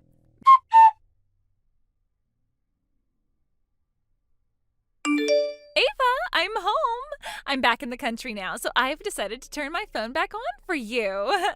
Mia? I can't believe how awesome those 2 weeks with Jason were in the Bahamas. He sure is such a compassionate and loving man. And so, now that we're back, your time is up and you need to get going on packing your things and leaving this house. It's all your fault. It is all your fault that Mom passed away. The day that you two turned off your phones was the day things took a turn for the worst with Mom. And to add to that, the funeral for her is already over with. And the burial and everything is also finished. What? What are you talking about now? And why are you acting like this is all my fault? You know how 3 months ago Mom had already become pretty ill and was having trouble living on her own, right? Well, before Dad passed away, he had given Mom a ring to wear to remember him by.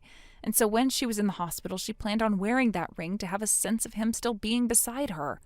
However, when she looked inside the ring box for said ring, it was not in there. And just like that, Mom had started to head downhill. But do you know what really broke her heart? It was the note that was left in there saying that the ring was going to waste, so it had to be sold for some good money. And just as I thought, that note was written in your dang handwriting. Ah. And so the very next day, after she had lost all hope, she breathed her final breath. Do you understand the despair you created for Mom after taking away the only thing that kept her attached to Dad? I was able to call all around town to see if there were any jewelry stores that had the ring, but by the time I had finally found where it was and had them send it to us, it was too late. And that is such a crappy story that there's no way Mom dying could be seen as my fault. And no matter what you try and say, that ring was going to be mine eventually. The only thing that happened was the timing of me selling it was a bit too soon.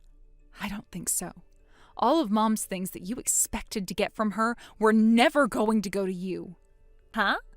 I was under the impression that you didn't want to inherit any of her things, and since I'm the only other sister, I'd be allowed to have all her things. I think I told you that I never made that promise with her things. Then how the heck do you know that she wasn't giving me anything? Because I have Mom's will right here with me.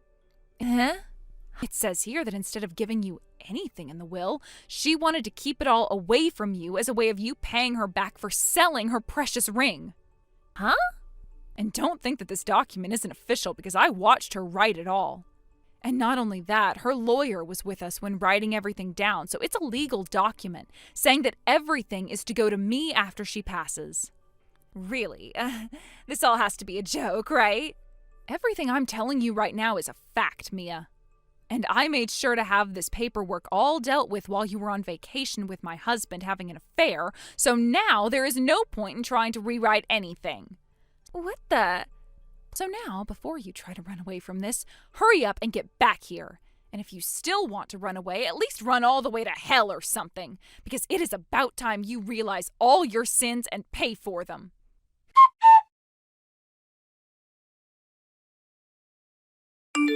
Please, Ava, what is this all about Jason not being the CEO of his company?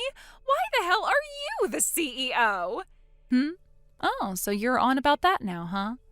Well, that's why I thought it was so funny that you said that Jason had paid for your guys' trip to the Bahamas. Hey, why did he lie to me? And why are you the CEO? Wasn't that company the one that Jason's father founded and led? So shouldn't that make Jason the CEO right now? Right. Half a year ago, Jason was the CEO of this company. Huh? Then why are you now the CEO of that company? Well, it turns out that Jason wasn't really meant to be a leader of any company, as he just couldn't keep up with the workload. And so I was later told that if I wanted to, I could take his place and lead the company. Of course, the company was a bit concerned by this option at first, but when they realized I was the only one that could keep the company from collapsing, they came to me and asked. Of course, after the change, Jason was allowed to stay in the company as an employee, but his ego was way too big and he quit a few days after. And ever since then, Jason has been relying on me to bring in all the money into our household. In other words, he's like a freeloader. Yeah, he doesn't work and lives off me.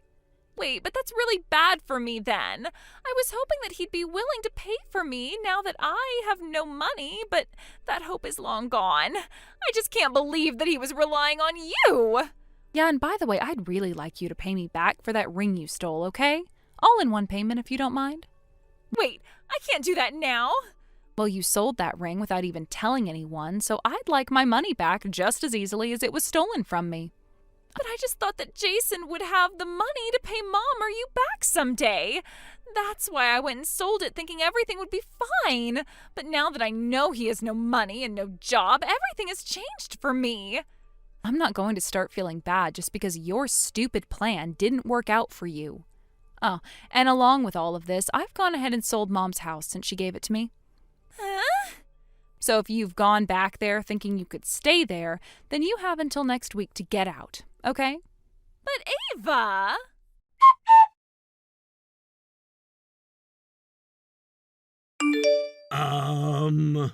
What's up, my ex-husband? What do you mean, ex-husband? I already handed in all the divorce paperwork. Crap! You handed that all in? Huh? You thought I wouldn't divorce you after all you've done to me? Well? The fact that I didn't even divorce you after learning you were with someone else was rare of me. But after having that affair with my own little sister? I just thought that you'd let me be because I gave you that position as CEO, and I thought that was more than enough. Didn't you tell me 6 months ago that if you didn't find a new place to work after you left, it was okay for me to leave you? Well, those 6 months are over, and I still haven't even seen you try to work a job. Instead, just going out with Mia and spending all my money. Well, but... I'm not screwing around with you anymore, Jason. That was the promise you made to me half a year ago, so it's time we ended things between us.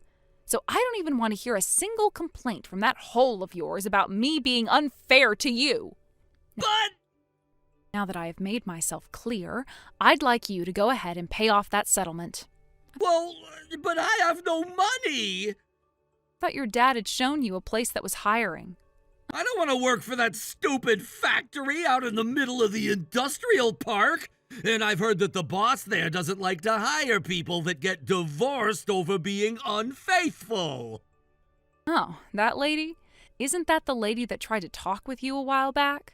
Well, aren't you so happy that you can try and get her to support you?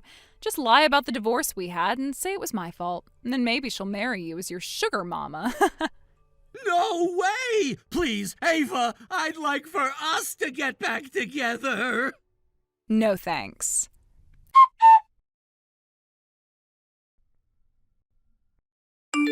The agonizing life of having to pay for their sins finally began. It wasn't just karma catching up to them. It was the slow, grinding punishment that seeps into every corner of your life, suffocating you bit by bit until there's nothing left but regret and the bitter taste of your own mistakes. At first, I watched their downfall from a distance, almost in disbelief. These were the people I had once trusted, once loved. The ones who had smiled in my face while stabbing me in the back. I couldn't look away, even if part of me wanted to. It was like watching the final act of a tragedy I had never asked to star in. But now it was no longer my tragedy, it was theirs. And I was content to stand at the edge of the stage, arms folded, watching as the curtains fell. Let's begin with my little sister Mia. If there was ever someone who thought the world existed to serve her, it was Mia. My sister had always been the type who acted first and never thought about the consequences. She loved the thrill of it all, the attention, the chaos, the drama. She wore recklessness like a crown, and for a while it worked. She got what she wanted. She played with people like puppets, bending them to her will, discarding them when she got bored. She believed herself untouchable, unstoppable, invincible. But life has a way of humbling even the most arrogant of souls. And when that moment finally came for Mia, it was brutal. For a long time, she had been living under our mother's roof, running wild, disappearing for days at a time. She thought she was untouchable, hiding behind the walls of the house where we had both grown up, using it as her fortress of lies and manipulation. She surrounded herself with men, luring them each into her little web of deceit. Each one thought they were special, that they were the only one, but the truth was, they were just numbers to her, placeholders to keep her entertained. She had no respect for them or their families, no regard for the lives she was tearing apart in the process. Eventually, though, the truth surfaced. It always does. One by one, the wives and girlfriends of the men Mia had been sleeping with started connecting the dots. The lies unraveled, and the fury that followed was nothing short of an inferno. Lawsuits came pouring in, legal threats, demands for compensation. It was chaos. And Mia, who once strutted around like a queen, suddenly found herself trapped in the rubble of her own kingdom. When the dust finally settled, the financial cost of her recklessness hit her like a freight train. $150,000. That's what she owed. An amount that might as well have been $1 million for someone like her. The fear in her eyes when the final numbers came in, I wish I could say I felt sorry for her, but I didn't. She had earned every cent of that debt. It was the price of playing with other people's hearts and lives like they were toys. And just when she thought it couldn't get worse, reality hit her again, harder this time. Jason, the man she thought was her ticket out of this mess, told her he was leaving her. But Mia, ever the manipulator, had already made the decision to cut him loose. He had no more value to her. His pockets were empty, his status worthless.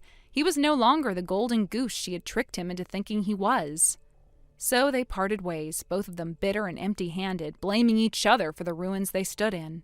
From what little I hear, Mia is still out there somewhere, clawing for scraps, trying to earn enough to pay off what she owes. But I'm not part of her world anymore.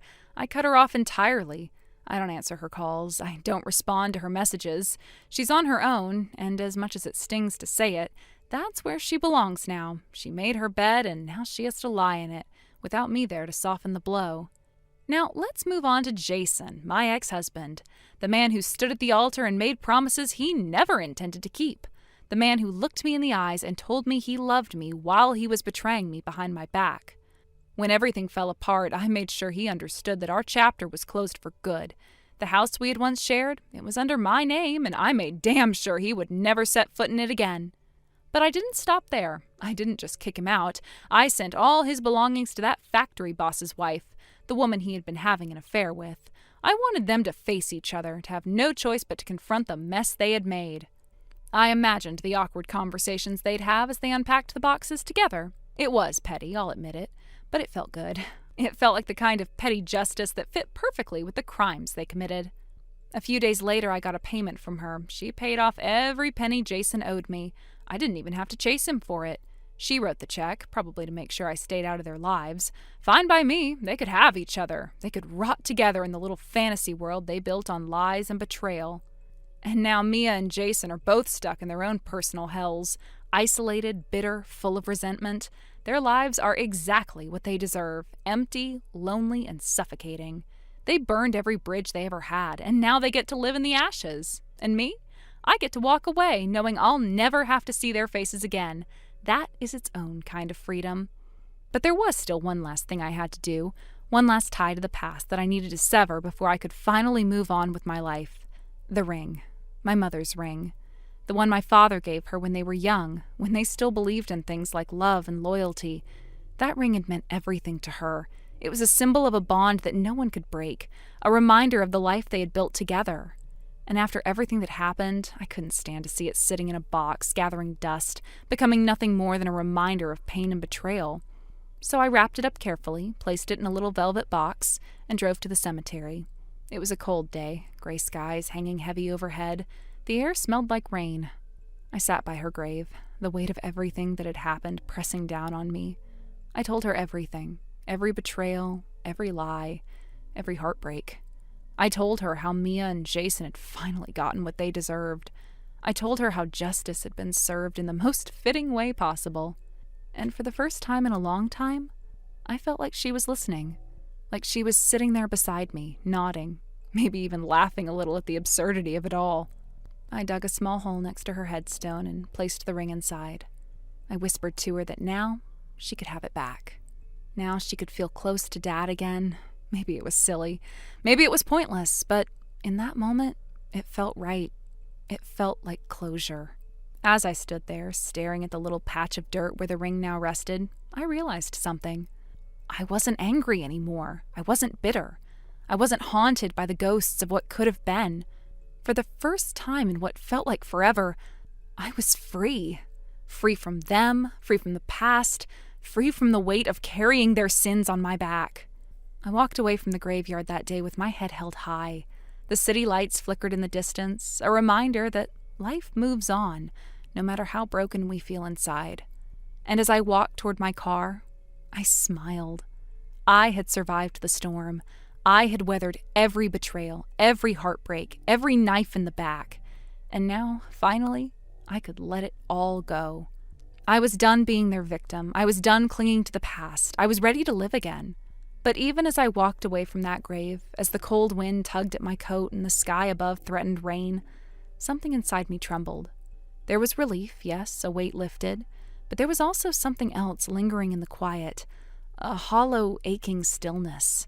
I had spent so long consumed by revenge, by bitterness, by the need to make them pay, that now Now I wasn't sure what to do with myself. For months, maybe years, my life had revolved around anger. It had been the fuel that got me out of bed, that pushed me forward when I wanted to crumble. And now that it was over, I stood there in the emptiness, uncertain. The truth was, letting go was harder than I thought it would be. I sat in my car for a long time, hands gripping the steering wheel, staring at the cemetery gates. I thought about my mother, about how she had spent her entire life devoted to a family that, in the end, betrayed her memory. How she had loved us, protected us, believed the best in us, even when we didn't deserve it. And maybe that was the cruelest part of it all, that she died never knowing how far we had fallen. Or maybe, in some way, she always knew. Maybe she saw it coming and tried to protect me from it. I leaned my head back against the seat, closed my eyes, and breathed. For the first time in a long time, I let the tears come. They slid down my cheeks silently, like apologies whispered to no one. I wasn't crying for Mia or Jason. I wasn't even crying for my mother. I was crying for myself, for the girl I used to be, the one who believed in happy endings, in loyalty, in love that lasted. That girl was gone now. She had been shattered by betrayal, and what remained was someone harder, colder, sharper around the edges. Thank you for watching. Please subscribe and hit the like button. See you next time.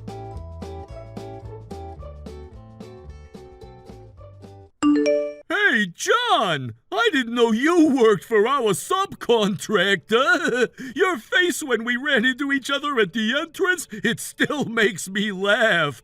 You're still as trashy as when we met at the reunion party 7 years ago.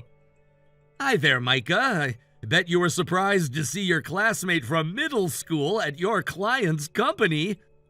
Well, you were also making an interesting face. What? You learned to talk back, huh? You used to be so quiet, nerdy, and at the lowest of the hierarchy back in school, a piece of trash from a poor family. Micah, how long do you think it's been since we graduated middle school? We're already 35. It's been long since we both became adults, and the company I work for has a transaction going with your company. Let's both grow up and talk in a mature manner. Mature, huh? The subcontractor is basically our slave, isn't that very logical, no? Slave? If you don't want to be one, you could be a servant. That's the same thing. A guy who works for the subcontractor has no right to say that. Gosh, it's gonna be so easy now that I know you're working for them. I'm not involved in the contract.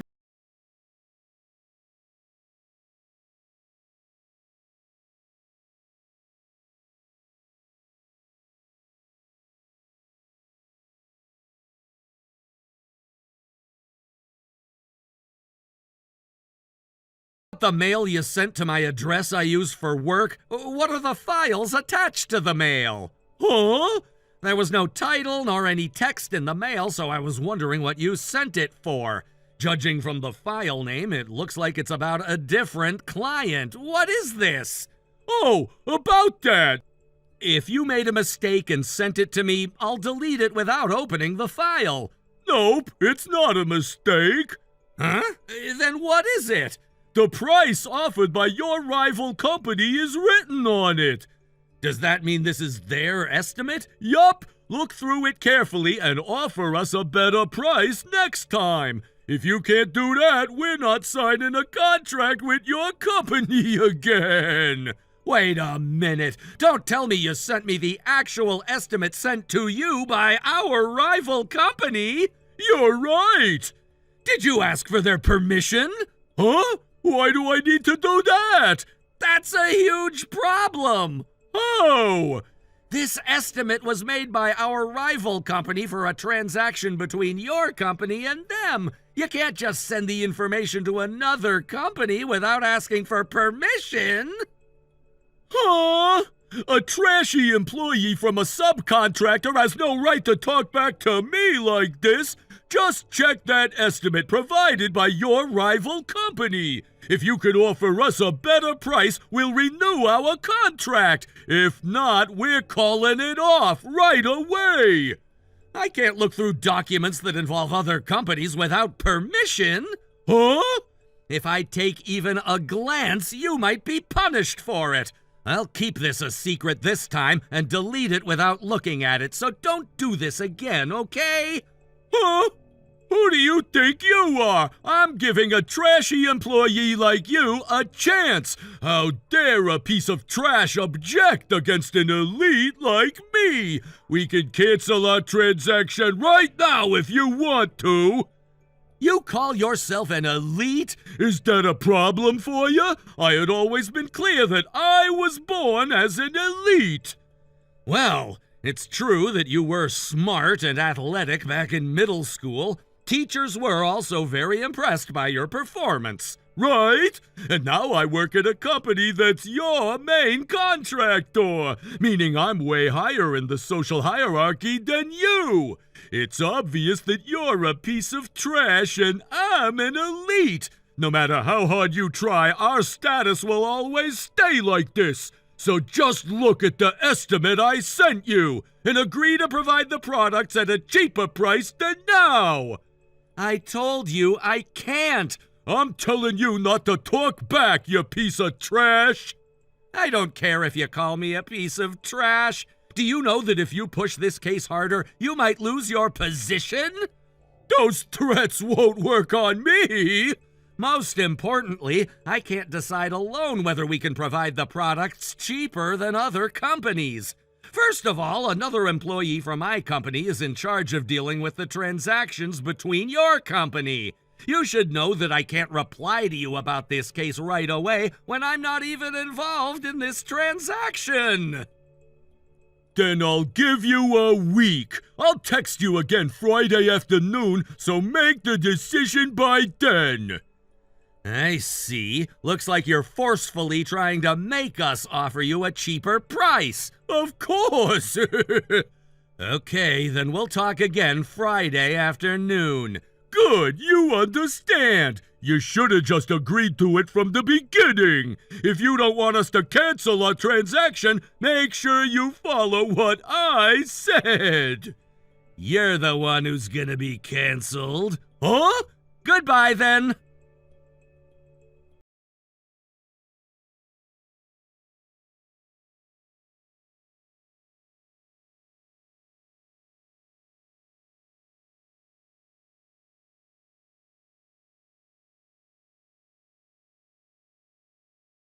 When I got to work today, they called me to a meeting room and they told me to stay at home for a while as punishment. When I asked for the reason, they told me that it's because I sent you the estimate from your rival company. Only me and you knew about this, which means that you're the one who told my boss.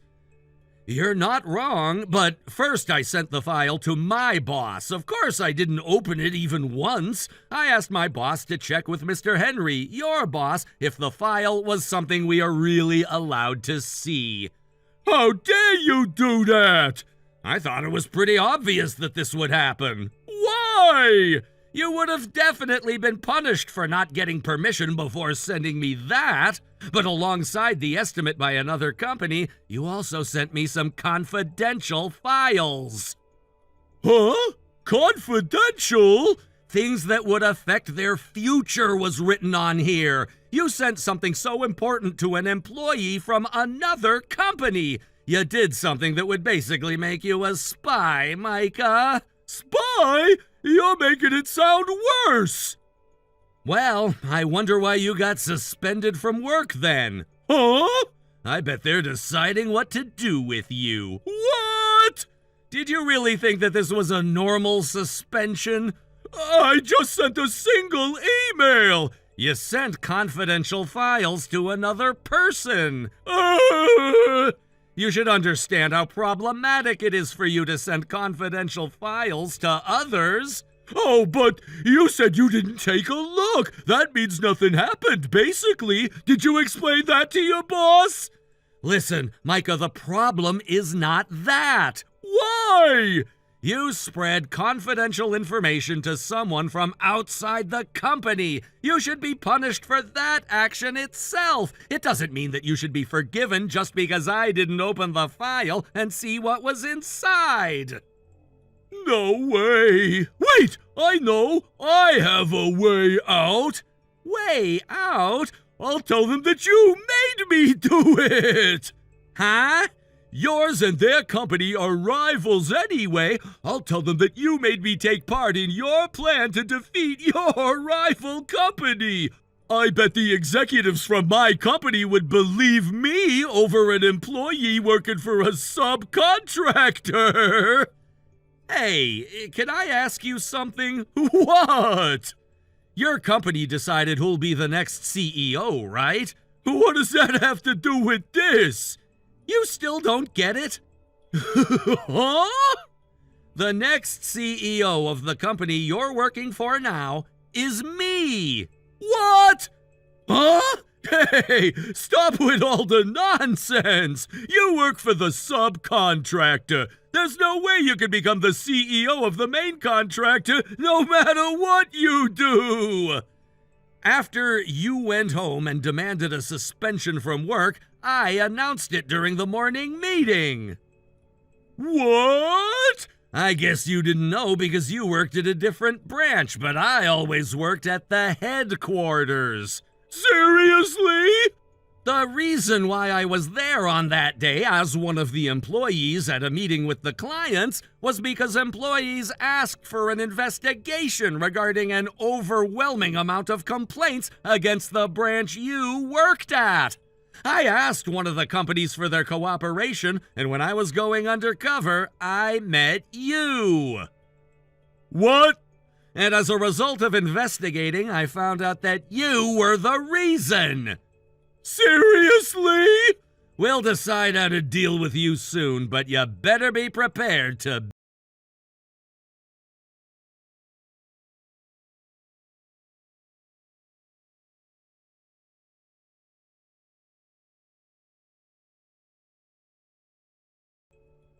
A few days later, Micah got fired before he could set foot into the office again. When I interviewed more employees, I found out that he was being very pressuring against other employees as well, and he was clearly an employee with a problematic attitude. If he stopped causing trouble after that, we could have ended this peacefully, but he barged into my parents' house. To get revenge on me firing him, he made a huge mess at our entrance and garden. After he messed up everything, he laughed loudly, saying that I deserved it. But actually, my parents already moved into a new place long ago. So in the end, the current resident called the police on him, and he got arrested right there. He got a criminal record, and because he has to pay for compensation and everything, I'm pretty sure he has a very dark future waiting for him. Thank you for watching. Please subscribe and hit the like button. See you next time.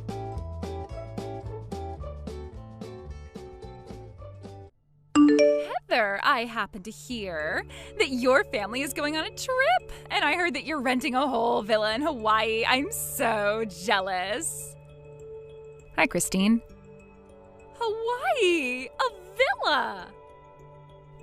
Where did you hear about it? I heard the kids talking about it.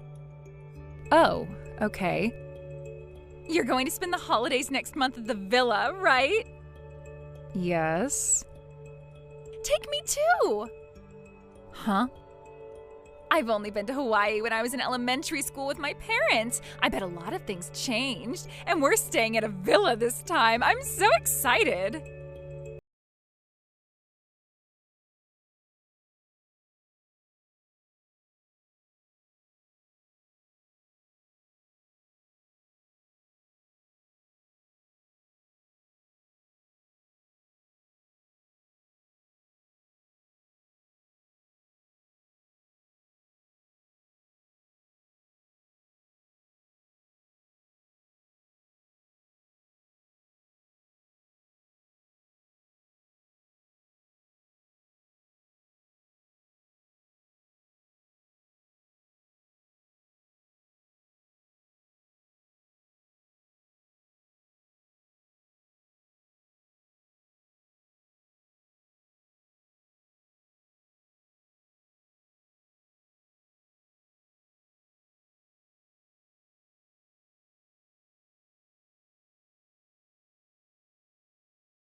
She had a crush on me one-sidedly.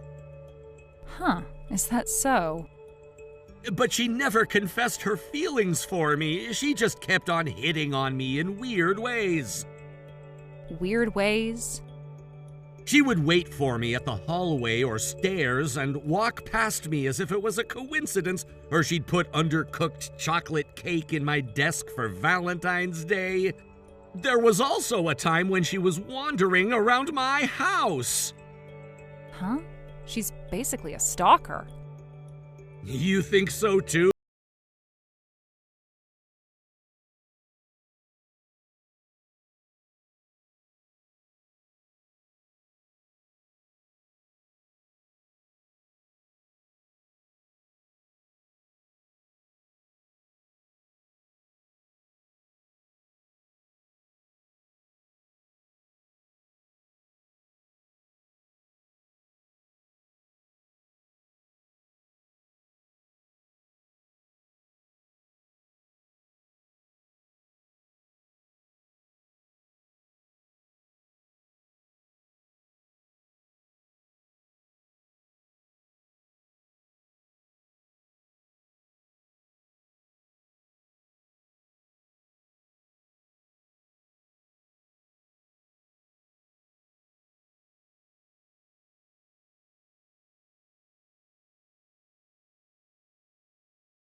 He had something to do at his parents' house, so he'll come after he's done with that. Is there anything wrong with that? I see. I guess you're not aware of it yet. What is it? Listen, Thomas and I will be staying at the villa in Hawaii alone together. Huh? Hawaii? Actually, we were having dates secretly in front of the rubbish dump. Huh? It's all because you're a horrible wife who makes your husband go take out the trash. I comforted him, and now he's crazy about me. So, tonight, I'll spend a passionate night with your husband. I won't let anyone inside except for him, no matter what. You and your children can go stay at a cheap motel or something nearby. Hey, Christine? What? My family and I were just sitting down for a cup of tea at our hotel. What? I met up with my husband 30 minutes ago. Huh? But when I told Thomas that I would also be going to Hawaii this morning, he told me that we should both enjoy our trip. I guess he meant that he wants you to have fun on your own trip.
at a cheap apartment in a faraway city. Thank you for watching. Please subscribe and hit the like button. See you next time.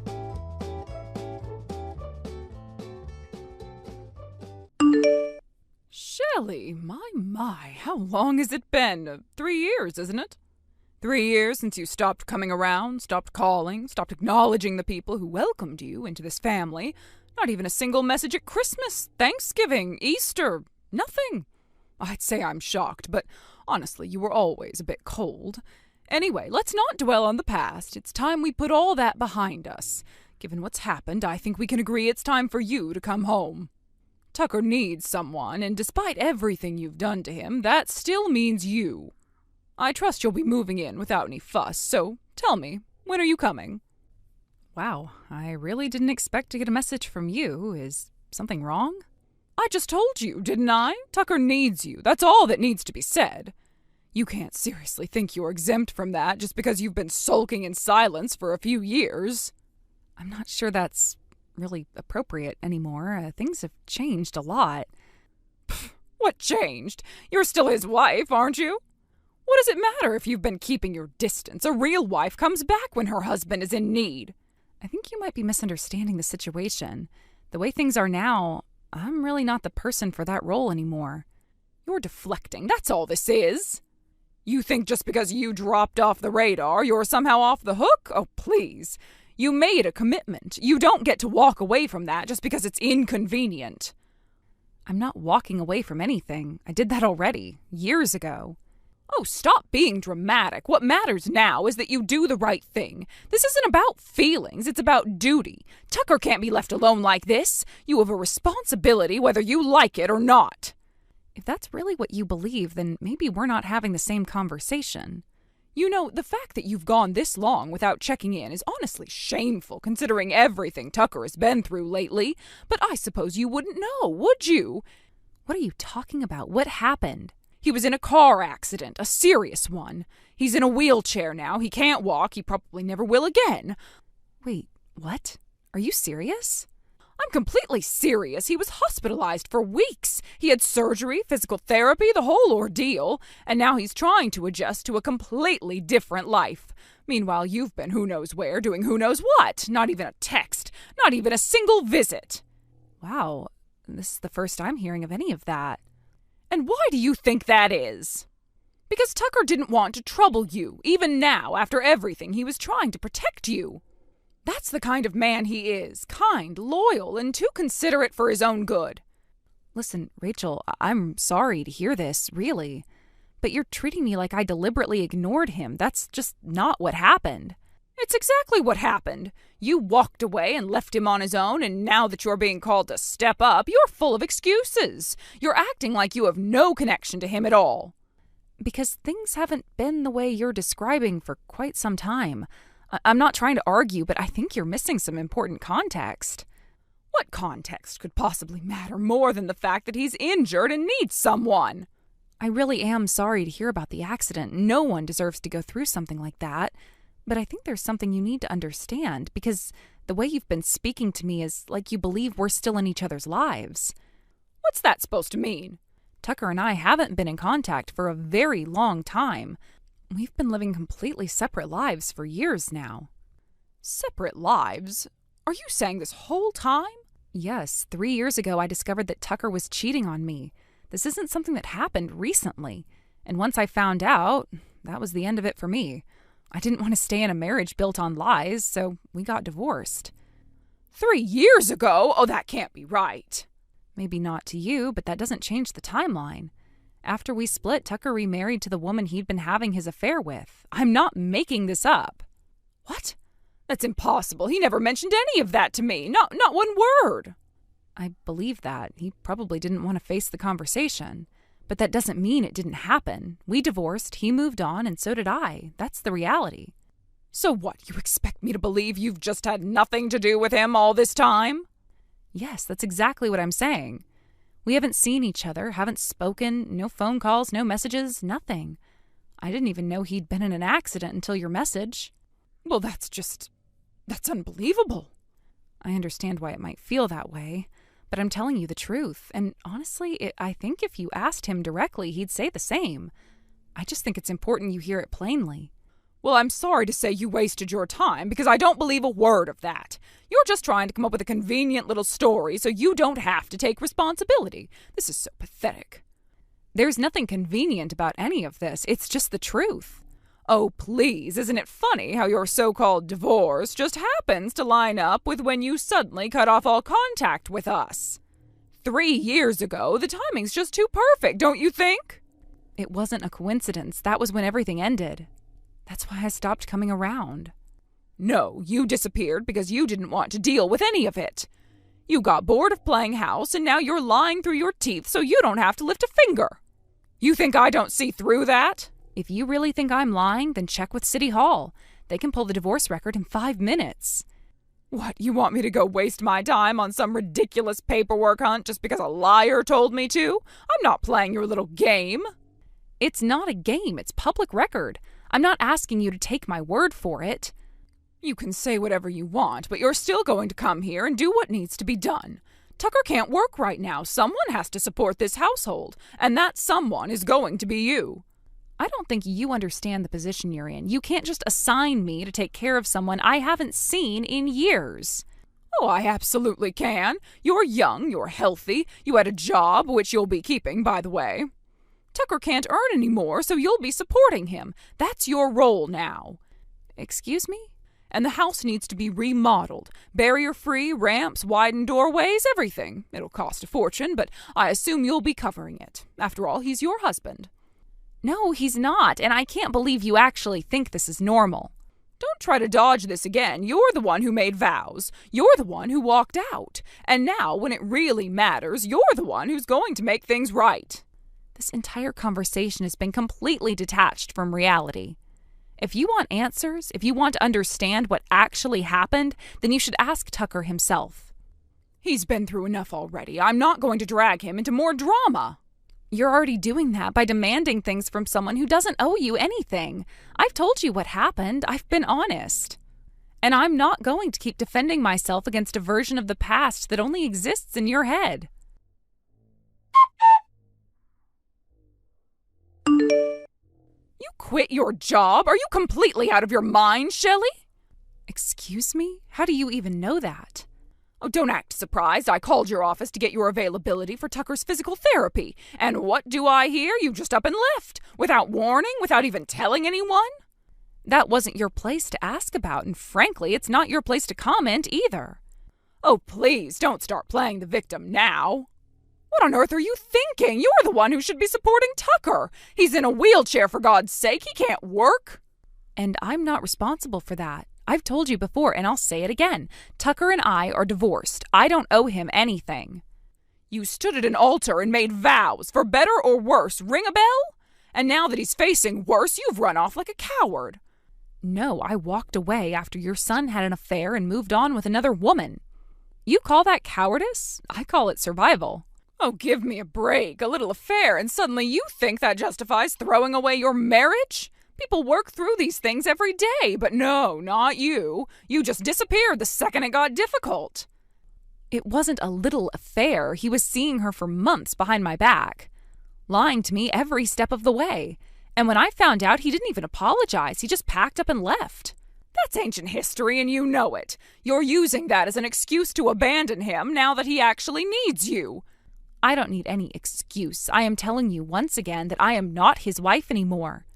I am not a caretaker, I'm not an employee, and I am not obligated to sacrifice my life for a man who betrayed me. So what, you quit your job just to sit around and sulk? That's pathetic. You think that's going to help anything? I didn't quit my job to sit around. I left because my new husband was transferred for work. I can't keep my job over here when we'll be living hours away. Oh, now you're saying you've remarried. Oh, how convenient. Don't make me laugh. It's not convenient. It's true. Our parents introduced us after my divorce was finalized. We've been married for over a year now. Lies, every word. You're just running away again because now that Tucker's disabled, you can't bear to look at him. That's not only insulting, it's absurd. I didn't run away from his disability. I walked away from his betrayal. And unlike him, I didn't pretend to be loyal while sneaking around with someone else. Don't you dare try to twist this into some moral high ground. You left him when he was able-bodied, and now you're washing your hands of him completely. That's because I already did. 3 years ago in court with witnesses and with his signature on the divorce papers.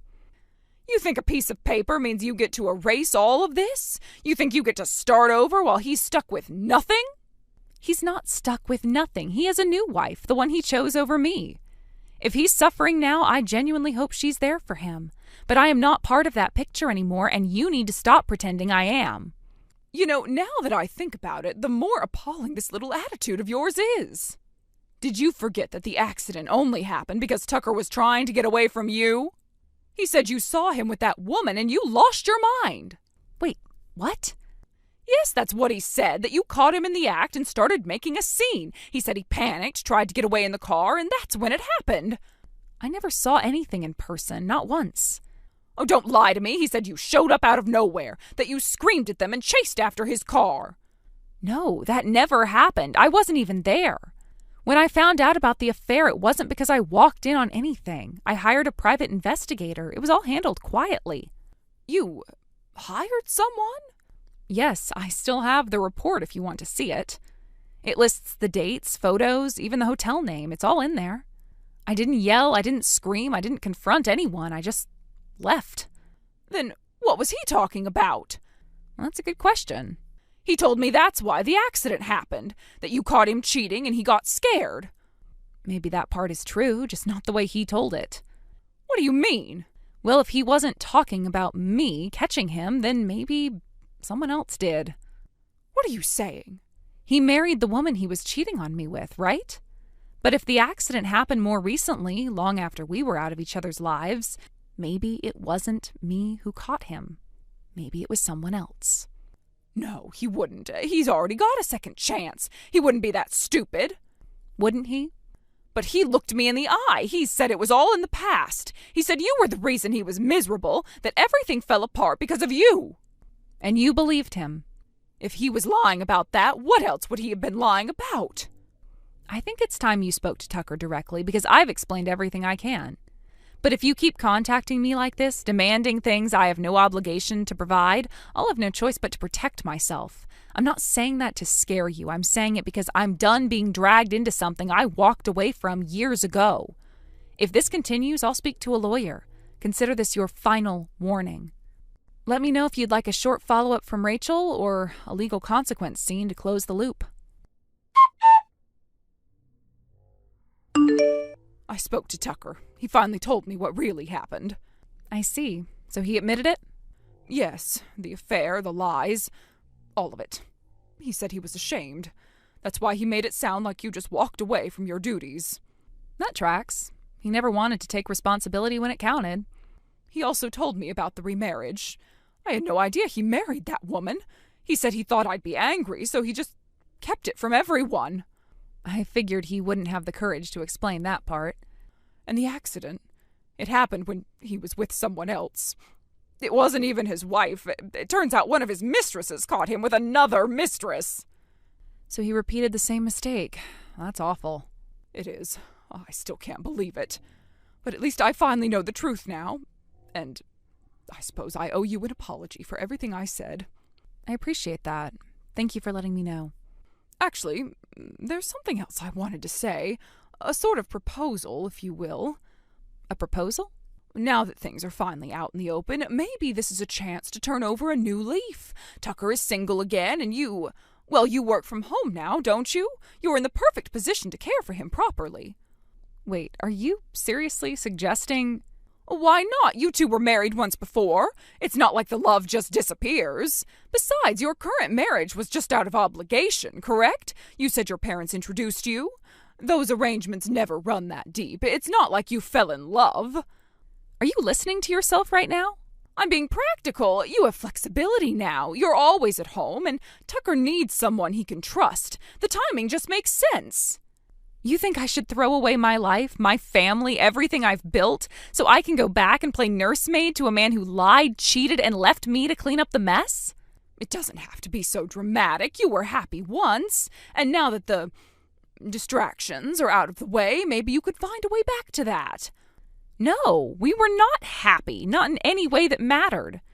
And do you want to know what I actually remember most about that time? What? You. Me? Yes, the way you treated me. The way you hounded me nonstop with cruel comments and snide remarks. You didn't just nag me in person. You called, you emailed, you sent text messages at all hours.